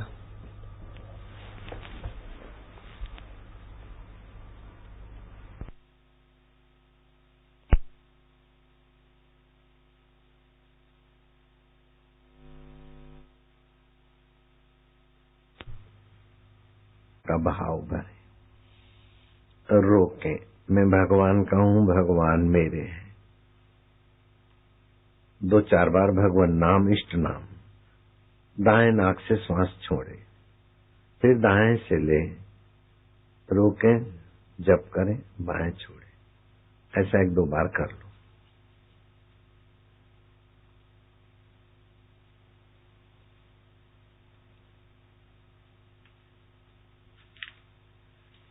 पूजा करते अच्छा है, जो भी सत्कर्म करते, लेकिन ईश्वर के होकर करोगे ना तो बड़ा सरल हो जाएगा। आपकी त्रुटियां ईश्वर निकाल देंगे। और आपको, जैसे बच्चा अपने तरफ से चलता है, अच्छा है, लेकिन पिताजी की उंगली पकड़ता है तो सुरक्षित होता है, और पिताजी जब हाथ पकड़ ले तो बच्चा और सुरक्षित हो जाता है। ऐसे मैं भगवान का हूँ। हम भगवान का स्मरण करते हैं तो समझो भगवान की उंगली तो पकड़ी, लेकिन बीच में हमारी आदतें, हमारे विकार हमको गिराते रहते कि प्रभु हम तुम्हारे हैं। तुलसीदास ने ऐसे ही किया, भगवान के गले पड़ गए। आप भी भगवान के गले पड़ो। मम हृदय भवन प्रभु तोरा, ये मेरा हृदय तेरा घर है और इसमें चोर बैठे हैं, काम, क्रोध, लोभ, मोह, अहंकार, चिंता। मम हृदय भवन प्रभु तोरा, ताई बसे आई बहु चोरा। बहुत चोर घुस गए। मैं एक कल अमित बट मारा, मैं अकेला यात्री हूँ और ये विकार 5 है, मेरे को गिराते रहते। कोई सुने नहीं मेरी पुकारा, रघुनायक बेगी करो संभारा। हे प्रभु जल्दी मेरी संभाल लो, नहीं तो फिर भगवान को डांटते भी है। देखो भक्त कैसा, नहीं तो अपयश होगा तुम्हारा। बोले भगवान का साधु, भगवान का भक्त होकर ऐसा करता, आपका अपयश होगा। मेरे को वो भी चिंता है। कैसे कैसे भक्त और भगवान स्वीकार कर लेते। मैं एकल अमित बट मारा, को सोने नहीं मोर पुकारा। रघुनायक बेगी करो संभारा, जल्दी मेरी संभालो, नहीं तो अपयश हो ही तुम्हारा। अरे ये साधु हो कैसा करता, अरे पुजारी हो कैसा करता है। तो पुजारी साधु तो भगवान के नाम से होते। अब मेरे से ऐसा हुए तो आपका इज्जत का सवाल करो, जल्दी मेरे को बचाओ। भगवान तोतली मोतली भाषा भी अपने वाले की मान लेते। तो मैं भगवान का हूँ, भगवान मेरे हैं, ये निश्चय जितना दृढ़ होगा न 95% तो साधना उसमें ही हो जाती, बाकी रही 5%। उसमें 3% तो आप अनुष्ठान सत्संग आ गया, 2% विश्रांति योग। बस। और विश्रांति योग की ऐसी तरकीब है कि आपको लगेगा करे रे हम इतना दिन क्या कर रहे थे। आप रोज नींद करते, लेकिन नींद को विश्रांति योग बना लो। रोज कर्म करते, कर्म को कर्म योग बना लो। बस। कर्म किए बिना तो नहीं रह सकते, उसमें कर्म में योग जोड़ दो। नींद किए बिना नहीं रह सकते, उसमें नींद योग जोड़ दो। बस। नींद कंपलसरी है, कर्म भी कंपलसरी है। जो स्वाभाविक होता है उसमें खाली योग जोड़ दो। बस। मुफ्त में दोनों हाथ में लड्डू, दाढ़ी की दाढ़ी, बाबा का बाबा। मेरे को तो ऐसा मिल गया खूब, दाढ़ी की दाढ़ी, बाबा का बाबा, मुफ्त में मिल गया खजाना। कंगाल आदमी अरबोपति होना चाहे तो मर जाएगा मेहनत कर करके, लेकिन अरबोपति के गोद में चला गया तो उसी दिन अरबोपति हो गया। ऐसे आप तो भगवान के गोद में चले जाओ। प्रभु मैं तुम्हारा हूँ, शरीर मेरा नहीं है, मेरे कहने में नहीं चलता, शरीर कहने में थोड़ी चलता है। बचपन बदल गया, जवानी बदल गई, थोड़ी चाहते कि सफेद हो जाता है, नहीं चाहते कि बीमार हो जाता है। तो शरीर हमारा नहीं है, हमारे कहने में नहीं चलता तो हमारा कैसे? शरीर हमारा नहीं है, मन भी हमारे कहने में नहीं चलता, लेकिन आप तो हमारे हैं ना प्रभु जी। आत्मा परमात्मा, जीव आत्मा का मूल तो आप ही हो। हम आपके है प्रभु, आनंद दाता है प्रभु। भगवान से अपना तो आपका है, लेकिन उसकी स्मृति हो जाए। ददामी बुद्धि योगम तम, जो मेरे को भगवान ने कह दिया कि ये मेरी माया गुणमयी है। देवी ऐशा गुणमयी मम माया दुरतया, ये माम प्रपद्यन्ते मायाम वेताम तरंती थे। ये भगवान के वचन का फायदा लो। जैसे मछुआरा चारों तरफ जाल फेंकता है तो छोटी मच्छी बड़ी मछली सब पकड़ में आ जाती, लेकिन जो उसके पैरों में मच्छी घूमती वहां मछुआरे की जाल क्या करेगी। ऐसे हम भगवान की शरण है। हे तिरुपति देव, हे बालाजी, हे प्रभु जी, हे प्यारे जी, हे मेरे जी। बोले बाबा ये भगवान के लिए रोना नहीं आता, रोना नहीं आए तो झूठ मूठ में रहो। भगवान के लिए प्रेम नहीं होता तो झूठ मूठ में प्रेम करो। महाराज प्रेम नहीं होता, मैं तो झूठ मूठ में करता हूँ, आप सत्य ने, आप मैं तो झूठा झूठा प्रेम करता हूँ। भगवान सच्चा प्रेम दे देंगे। झूठा झूठा विरह करो, भगवान सच्चा विरह दे देंगे। झूठ झूठ में मानो आप मेरे हैं मैं आपका हूँ, तो झूठ को भी भगवान सत्य कर लेंगे कि चलो झूठ में भी मेरे आगे तो कर रहे हैं।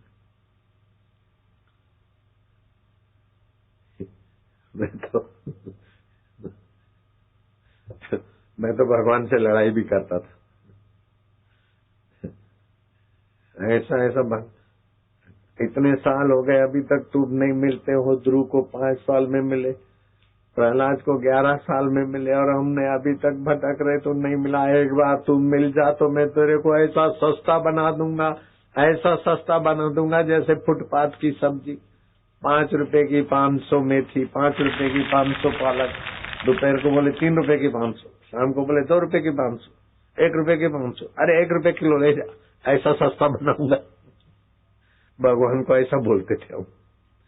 वो भगवान ने मेरी बात उनको पसंद पड़ गई, वो तो मिल गए और मैंने भगवान को सस्ता बनाया। वो तो एक 10 वाली 1 रुपए में, मैं तो हम आपको मुफ्त में देता हूँ, ऊपर से टोफी ले जाओ, ऊपर से ले जाओ भगवान को ले जाओ सस्ते में, भगवान की भक्ति ले जाओ सस्ते में एकदम। भगवान का धंधा मंदा है कलयुग में, सब उनकी माया चाहते हैं, भगवान को लोग चाहते नहीं। आपके कॉलेज में 2000 सीटें हैं,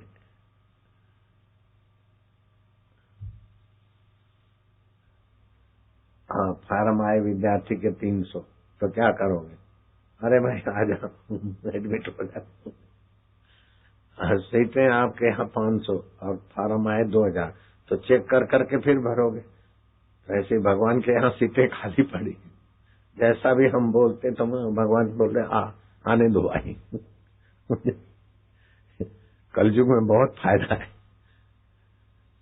कलयुग के समान और कोई युग नहीं जो करे नर विश्वास।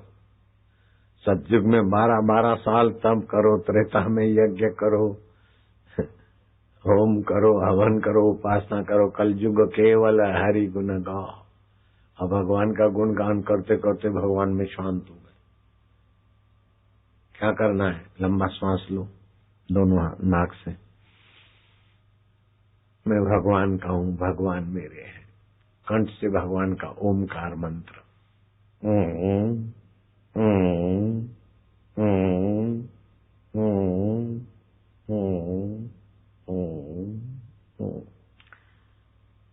फिर से गहरा सांस लो, लो लो लो। ऐसे ये रोज करना है, ध्यान भजन के पहले या बीच में। उसमें ध्यान भजन में आपको रस आएगा, भगवान प्रसन्न होंगे। अंतर्यामी प्रभु का ये मंत्र है ओमकार। 22,000 श्लोक है ओमकार की महिमा के। प्रणव सर्व वेदेषु।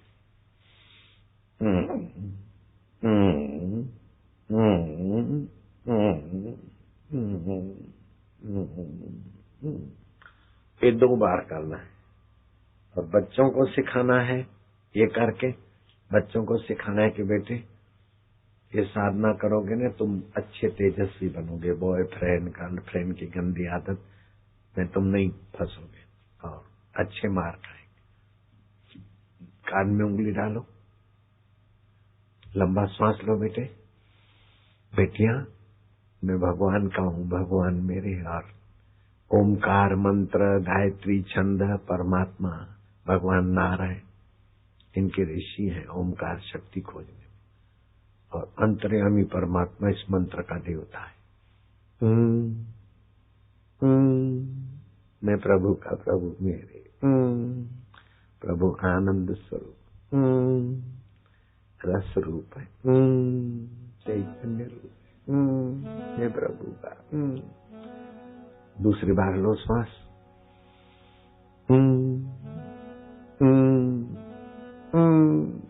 खुशी हो रही है, मन पवित्र हो रहा है। तीसरी बार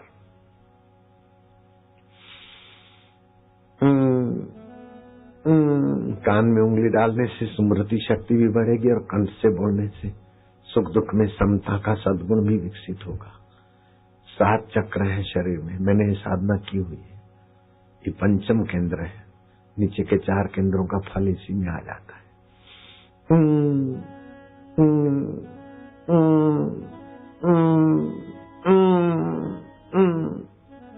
तीसरी बार गहरा श्वास। ओमकार मंत्र है, अंतर्यामी प्रभु का नाम है। इसकी शक्तियां भगवान नारायण ने खोजी। ये जप करने वाला कंगाल नहीं हो सकता, ये जप करने वाला नरक में नहीं जाता, ये जप करने वाला जल्दी भगवान के आनंद को पाता है। पक्की बात।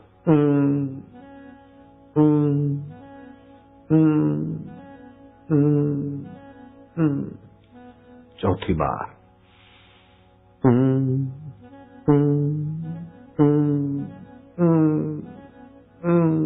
पांचवी बार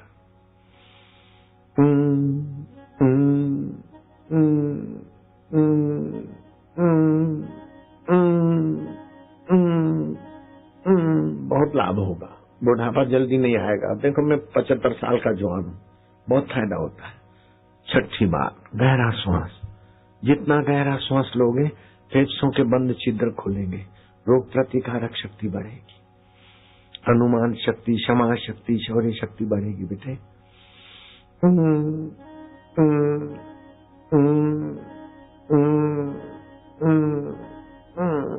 7वीं बार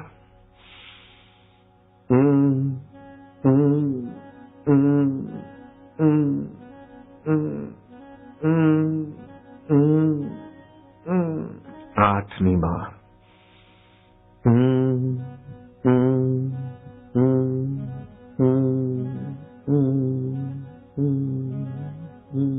नौवीं बार गहरा श्वास और गहरा।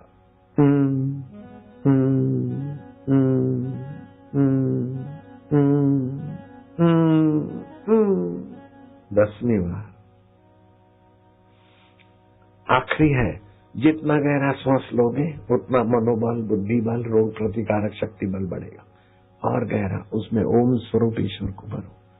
मैं प्रभु का हूँ, प्रभु मेरे हैं और मेरे अंतर्यामी है, जो कभी मरते नहीं है, कभी बिछड़ते नहीं है और कभी हमारा अमंगल नहीं चाहते। वही मेरे अंतर्यामी प्रभु है। वही तिरुपति है, वही जगन्नाथ है, वही केशव है, माधव है, अच्युत है। ओमकार इनका मंत्र स्वाभाविक।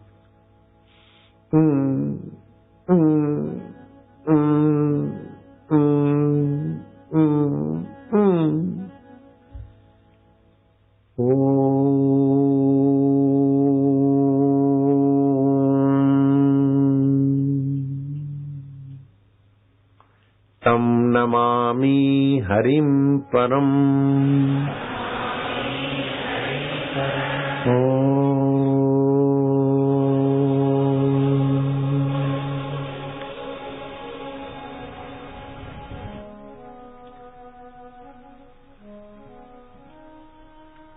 संस्कृति किसको बोलते हैं और सभ्यता किसको बोलते हैं पता है?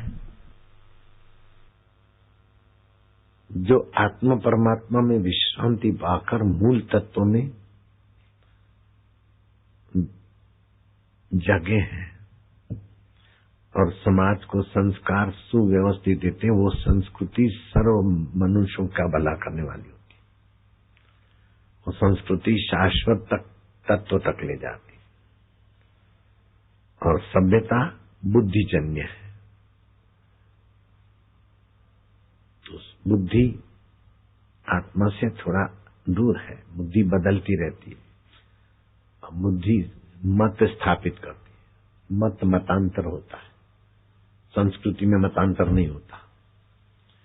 तो ये हमारी भारतीय संस्कृति है।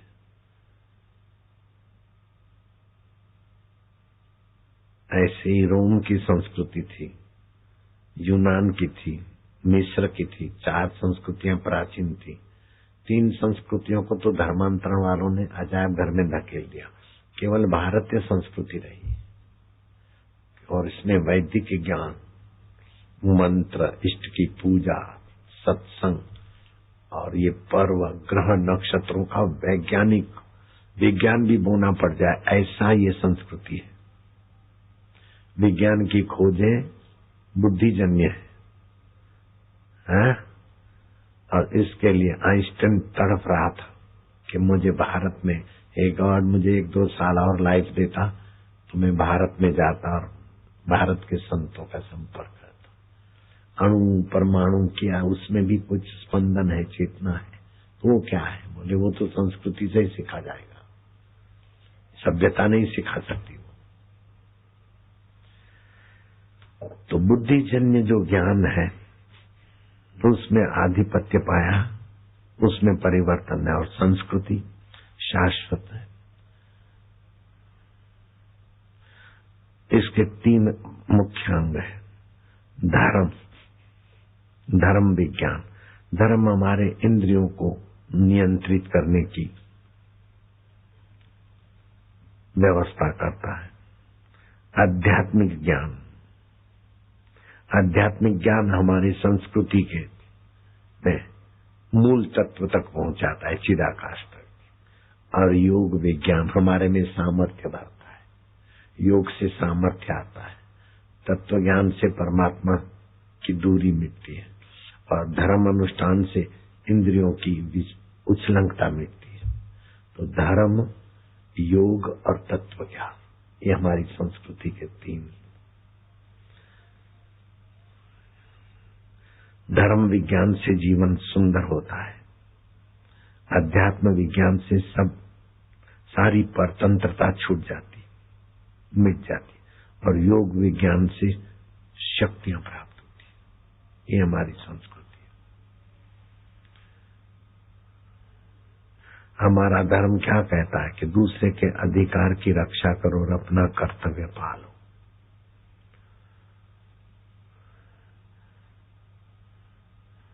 प्रयागराज, सूर्य चंद्र मकर राशि पर हो, गुरु वृषभ हो, और अमावस्या आदि का योग होने पर प्रयाग में कुंभ प्राप्त होता है। लेकिन हरिद्वार में कुंभ कब होगा? कि गुरु कुंभ राशि में हो, सूर्य मेष राशि पर हो, तब हरिद्वार में कुंभ होगा। नासिक में कब होगा कुंभ? बोले गुरु सिंह राशि पर हो और सूर्य चंद्र कर्क राशि पर हो, तब नासिक में सिंहस्थ होता है। कितना विज्ञान बड़ा। और उज्जैन में नहीं, मेरी गलती हुई ना, उज्जैन में सूर्य तुला पर हो, गुरु वृश्चिक को राशि पर हो, तब कुंभ होता है, सिंहस्थ होता है उज्जैन में। तो नासिक, उज्जैन, हरिद्वार और प्रयाग ग्रह नक्षत्रों के प्रभाव से जल राशि में और वातावरण में सात्विक कण पैदा होते हैं और आध्यात्मिक ओरा होती है। उन तिथियों में स्नान किया जाता है तो साधकों के मानसिक तनाव, बौद्धिक संकीर्णता और शारीरिक गड़बड़ें भाग जाती है। हमारा शरीर तो हम ही है पूरा, लेकिन इसमें कुछ उत्तम अंग होते हैं, कुछ मध्यम होते और कुछ कनिष्ठ अंग है। जैसे हम एक्की बेक्की गए तो हाथ धोना चाहिए, जनेऊ लगाना चाहिए, पेशाब करते समय पेशाब इंद्री धो लेनी चाहिए, शुद्धिकरण करना पड़ता है। तो उन अंगों को हाथ लगाते तो वो हाथों की शुद्धि करनी पड़ती है। तो हम ही सब, लेकिन वो मलिन अंग माने जाते। लेकिन पेट को हाथ लगाया तो हाथ नहीं धोना पड़ेगा, इधर हाथ लग गया इधर तो नहीं धोना। कुछ ऐसे अंग होते हैं, हाँ ललाट पर यह आज्ञा चक्र है, यहाँ पर स्पर्श करके ध्यान ज्ञान करते बहुत अच्छा होता है। तो ये उत्तम अंग माने। तो कनिष्ठ, मध्यम और उत्तम, जैसे हमारे शरीर में ऐसे भूमंडल में भी है। तो अयोध्या, मथुरा, माया, काशी, कांची, अवंतिका, पुरी, द्वारा, वतश्चैव सप्तैता मोक्षदायका। तो ये सातों धरती पर 7 जगह मुक्तिदायिनी है। उधर मरने वाला नरक में नहीं जाएगा, किसी कारण से पाप किया तो उधर ही घूमेगा, और समय पाकर उसकी सदगति होगी, तब आगे की यात्रा होगी। ऐसी कई कथाएं हैं, मैंने कई सुना रखी है। वृंदावन में मृत्यु हो जाती है और अच्छे काम नहीं किए तो उधर ही भटकते, फिर वो भंडारा भी करते प्रेत लोग, और बलराम महाराज को भंडारा खिलाते। ये कथा मैंने बताई। तो ये 7 जगह है मोक्षदायी। तो और जगह 2 दोष होते, एक गुण होता है वात, पीत, कफ, त्रिदोष होता है ना शरीर में। तो जैसे बंबई है, सूरत है, तो उसमें कफ और वायु की प्रधानता है। अहमदाबाद में है तो दूसरी प्रधानता है। दिल्ली में है तो पित्त की और वायु की प्रधानता है। लेकिन हरिद्वार में 2 दोष नहीं रहेगा। प्रयागराज में 2 गुण रहते। ये त्रिदोष होता है ना, वात, पित्त, कफ। तो यहाँ 2 दोष शांत होते हैं, इसीलिए इधर आने से तबियत भी थोड़ी अच्छी ठीक लगती है, और मन भी थोड़ा प्रसन्न होता है, और पर्व के दिन स्नान करते आनंद और आह्लाद भी आता है कि नहीं आता। तो इसीलिए हमारे महापुरुषों ने, संस्कृति ने कितनी ऊंची चीज दी। सभ्यता में कुंभ नहीं है, संस्कृति में कुंभ है। विश्व के सब मजहबों, धर्मों के लिए सद्भाव है, लेकिन संस्कृति तो तुम्हारी भारत की संस्कृति है। बाकी सब अपने अपने सभ्यताएं हैं, अपने अपने रिलीजियस है, अपने अपने पंथ है। मोहम्मद साहब आए, उसके बाद इस्लाम चला, जीसस के बाद क्रिश्चियनिटी चली। लेकिन हमारी संस्कृति राम जी के बाद चली, ऐसा नहीं है। राम भी हमारी संस्कृति में प्रकट हुए। संस्कृति के अनुसार यज्ञ यज्ञ हुआ, यज्ञ पुरुष खीर कटोरा लाए, तब राम जी आए। तो वेदों से राम जी की सिद्धि होती है, राम से वेद की सिद्धि नहीं है। ऐसे ही वेदों से श्री कृष्ण की सिद्धि होती है, कृष्ण से वेद नहीं हुए। हाँ, वेदों की शिक्षा को फिर से समाज में फैलाया श्री कृष्ण ने, श्री राम ने। लेकिन वेद हमारी संस्कृति, वैदिक संस्कृति। तो पहले एक ही संस्कृति थी, एक ही था, धर्म बरम नहीं, सनातन थी संस्कृति। फिर दूसरे जब बने न, तब हुआ कि हिंदू धर्म नाम रखना पड़ा। ईसाई धर्म चला, ये धर्म, तो अपने को हिंदू धर्म रखना पड़ा। वास्तव में हिंदू धर्म, हमारा हिंदू धर्म क्या है? हमारी तो संस्कृति है सनातन। सारे धर्म उससे थोड़ा थोड़ा लेके अपना मिलाकर लेबल लगा के चलाते। हमारी संस्कृति इतनी महान है। अब बोले हम तो नहीं मानते तो भादरवा सुद चौथ का चांद देखो, फिर कैसा बदनामी होती देखो। नहीं मानने पर भी संस्कृति तो सब पर लागू होती है। हिंदुस्तान का कानून अमेरिका में लागू नहीं होगा, लेकिन वैदिक संस्कृति अमेरिका के मनुष्य पे भी लागू है। आत्म प्रतिकूलानी परेशान न समाचरित, जो आप अपने से नहीं चाहते ऐसा दूसरे से व्यवहार न करो, ये संस्कृति है। अगर आप नहीं चाहते मेरा अपमान हो, तो दूसरे का अपमान न करो। अगर करेंगे तो जूता खाएंगे। आप नहीं चाहते कि मेरी कोई चोरी करे, तो आप दूसरे की चोरी न करो, करोगे तो जूते खाओगे। ये संस्कृति ऐसी है। पूरी मानवता क्या, पूरे प्राणी मात्र पर उसका राज्य है अभी भी। इस संस्कृति का प्रभाव सूरज, चंदा और भगवान के अवतारों पर और ग्रह, नक्षत्र और कुंभ पर भी ये संस्कृति की देन है कि सूर्य, चंद्र मकर राशि पर हो और गुरु वृषभ पर हो और अमावस्या हो, ये योग होने पर प्रयाग में कुंभ होता है। आएगी मौनी अमावस्या, योग है ना, तब कुंभ हुआ अपना, 5 शाही स्नान हुए। हरिद्वार में कुंभ कब होगा? बोले गुरु कुंभ राशि में हो और सूर्य मेष राशि में, तब हरिद्वार में कुंभ होगा। और ऐसा नहीं कि 3 साल पूरे हो तब कुंभ होता है, नहीं, ये जब राशियां मिले तब कुंभ होता है। संस्कृति को तो साधु संत ऋषि मुनि जगत गुरु शंकराचार्य सभी संस्कृति को मानकर चले, उसमें अपना मनमाना नहीं चलता है। अब यहाँ का प्रयागराज का कुंभ था, ब्रिटिश शासन हिंदुओं को हल्की नजर से देखती थी, उन्होंने मिलिट्री रख दी, SRP रख दी, कुंभ का फलाने टाइम में गोता मारेंगे, नॉनसेंस। तो barricade police lathicharge tear gas ये सब। अब प्रयागराज का कुंभ का मुहूर्त जब हुआ स्नान का, अब बैरिकेड लगी रही, हर हर महादेव, मारा धक्का तो पुलिस कहीं गई, मिलिट्री कहीं गई, और हिंदुओं ने तो मार लिया गोता।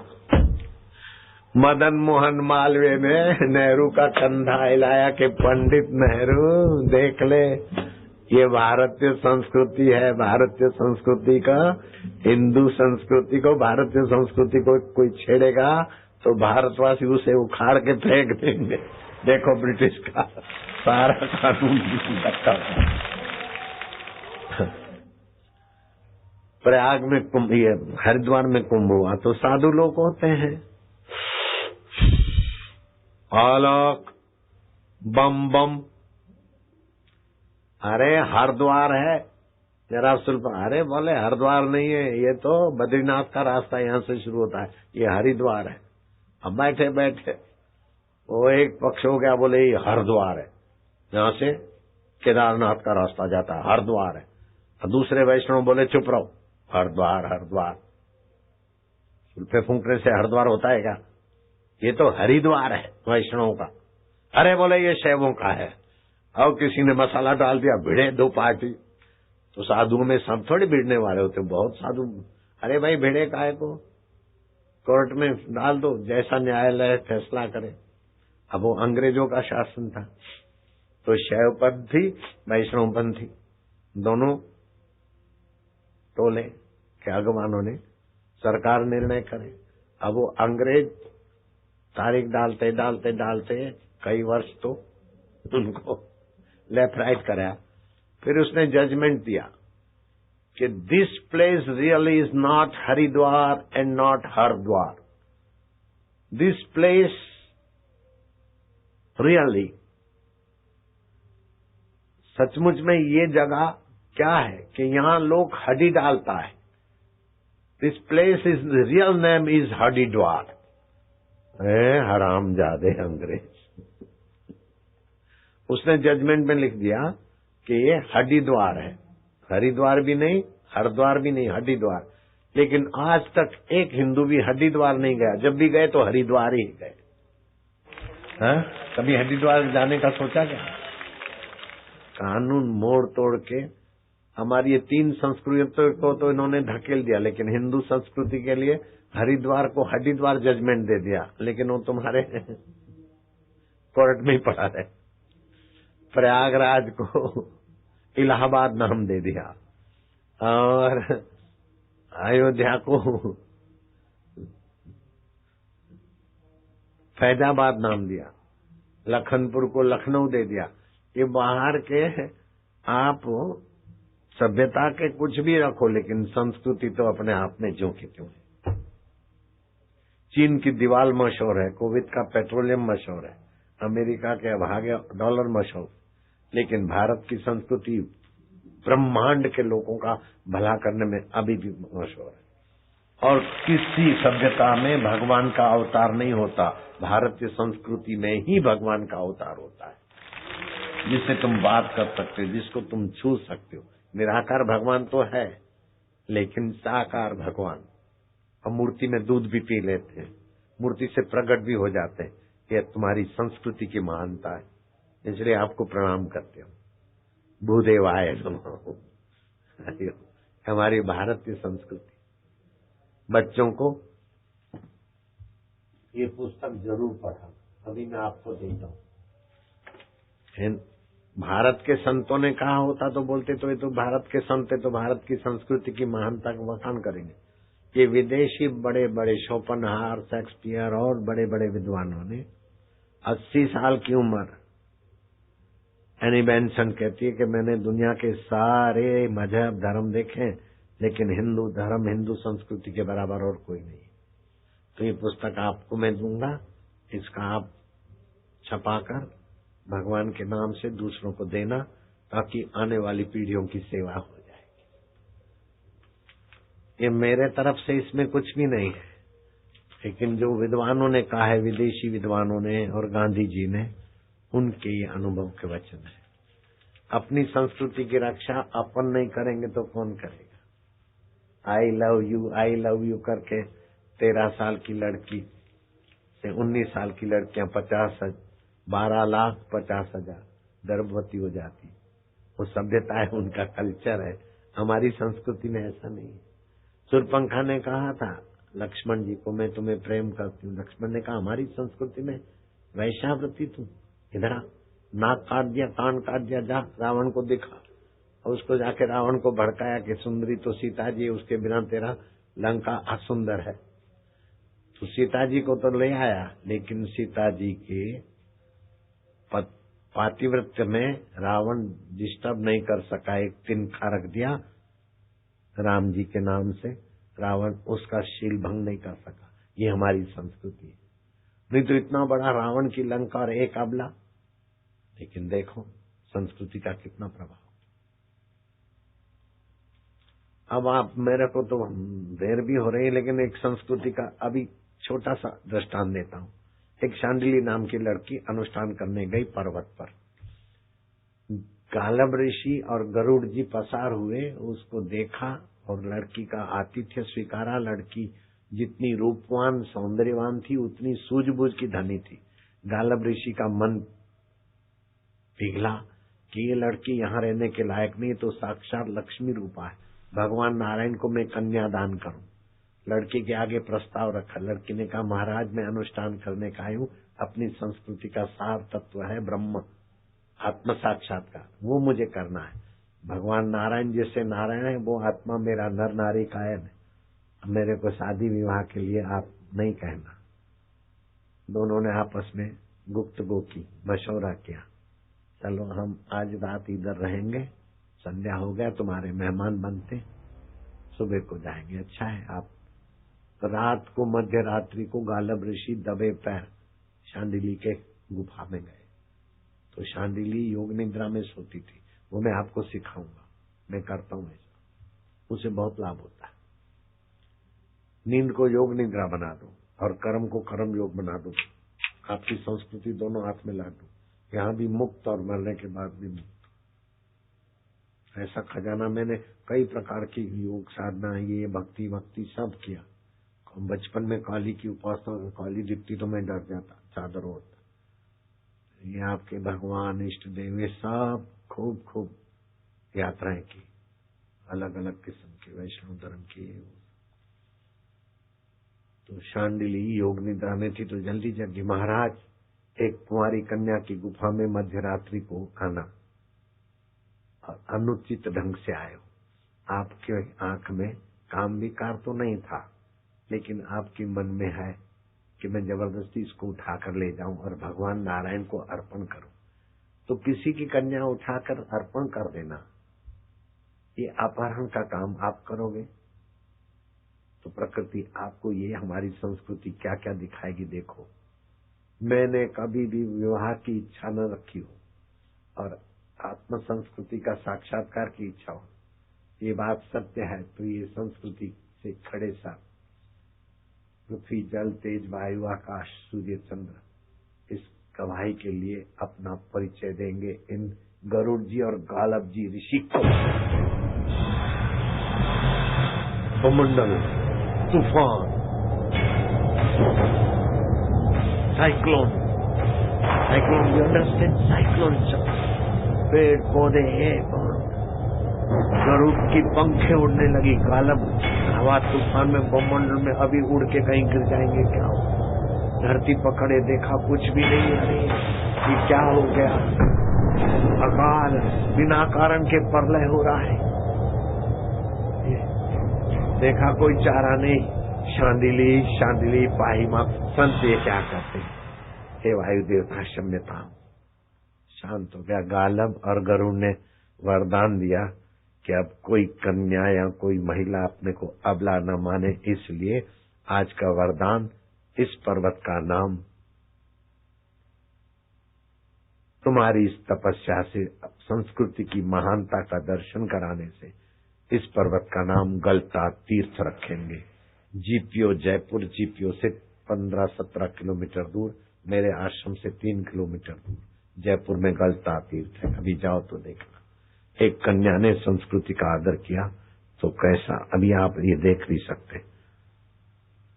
एक गलता तीर्थ, गलता ऋषि जी का मंदिर भी है। गालब ऋषि का दिख रहा है आपको? टीवी में दिख रहा है गलता तीर्थ?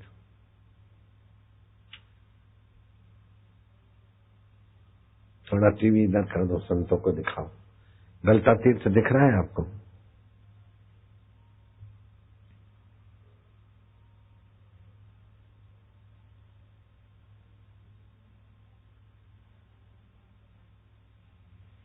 जिसकी कथा सुनी उसका दर्शन कर लो।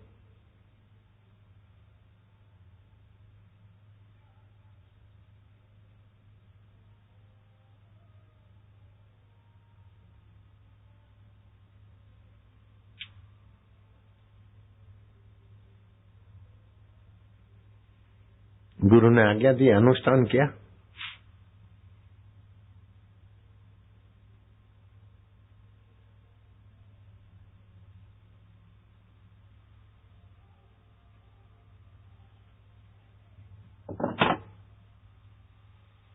रवि बालाजी का भी करेंगे इधर, देखना। अभी 167 देश देख रहे हैं। 167 देशों में लाइव टेलीकास्ट हो रहा है। आज 7 तारीख है, 9 तारीख 51 देशों में जो भी पहलवान है उनको चैलेंज करने वाला राजीव तोमर पहलवान।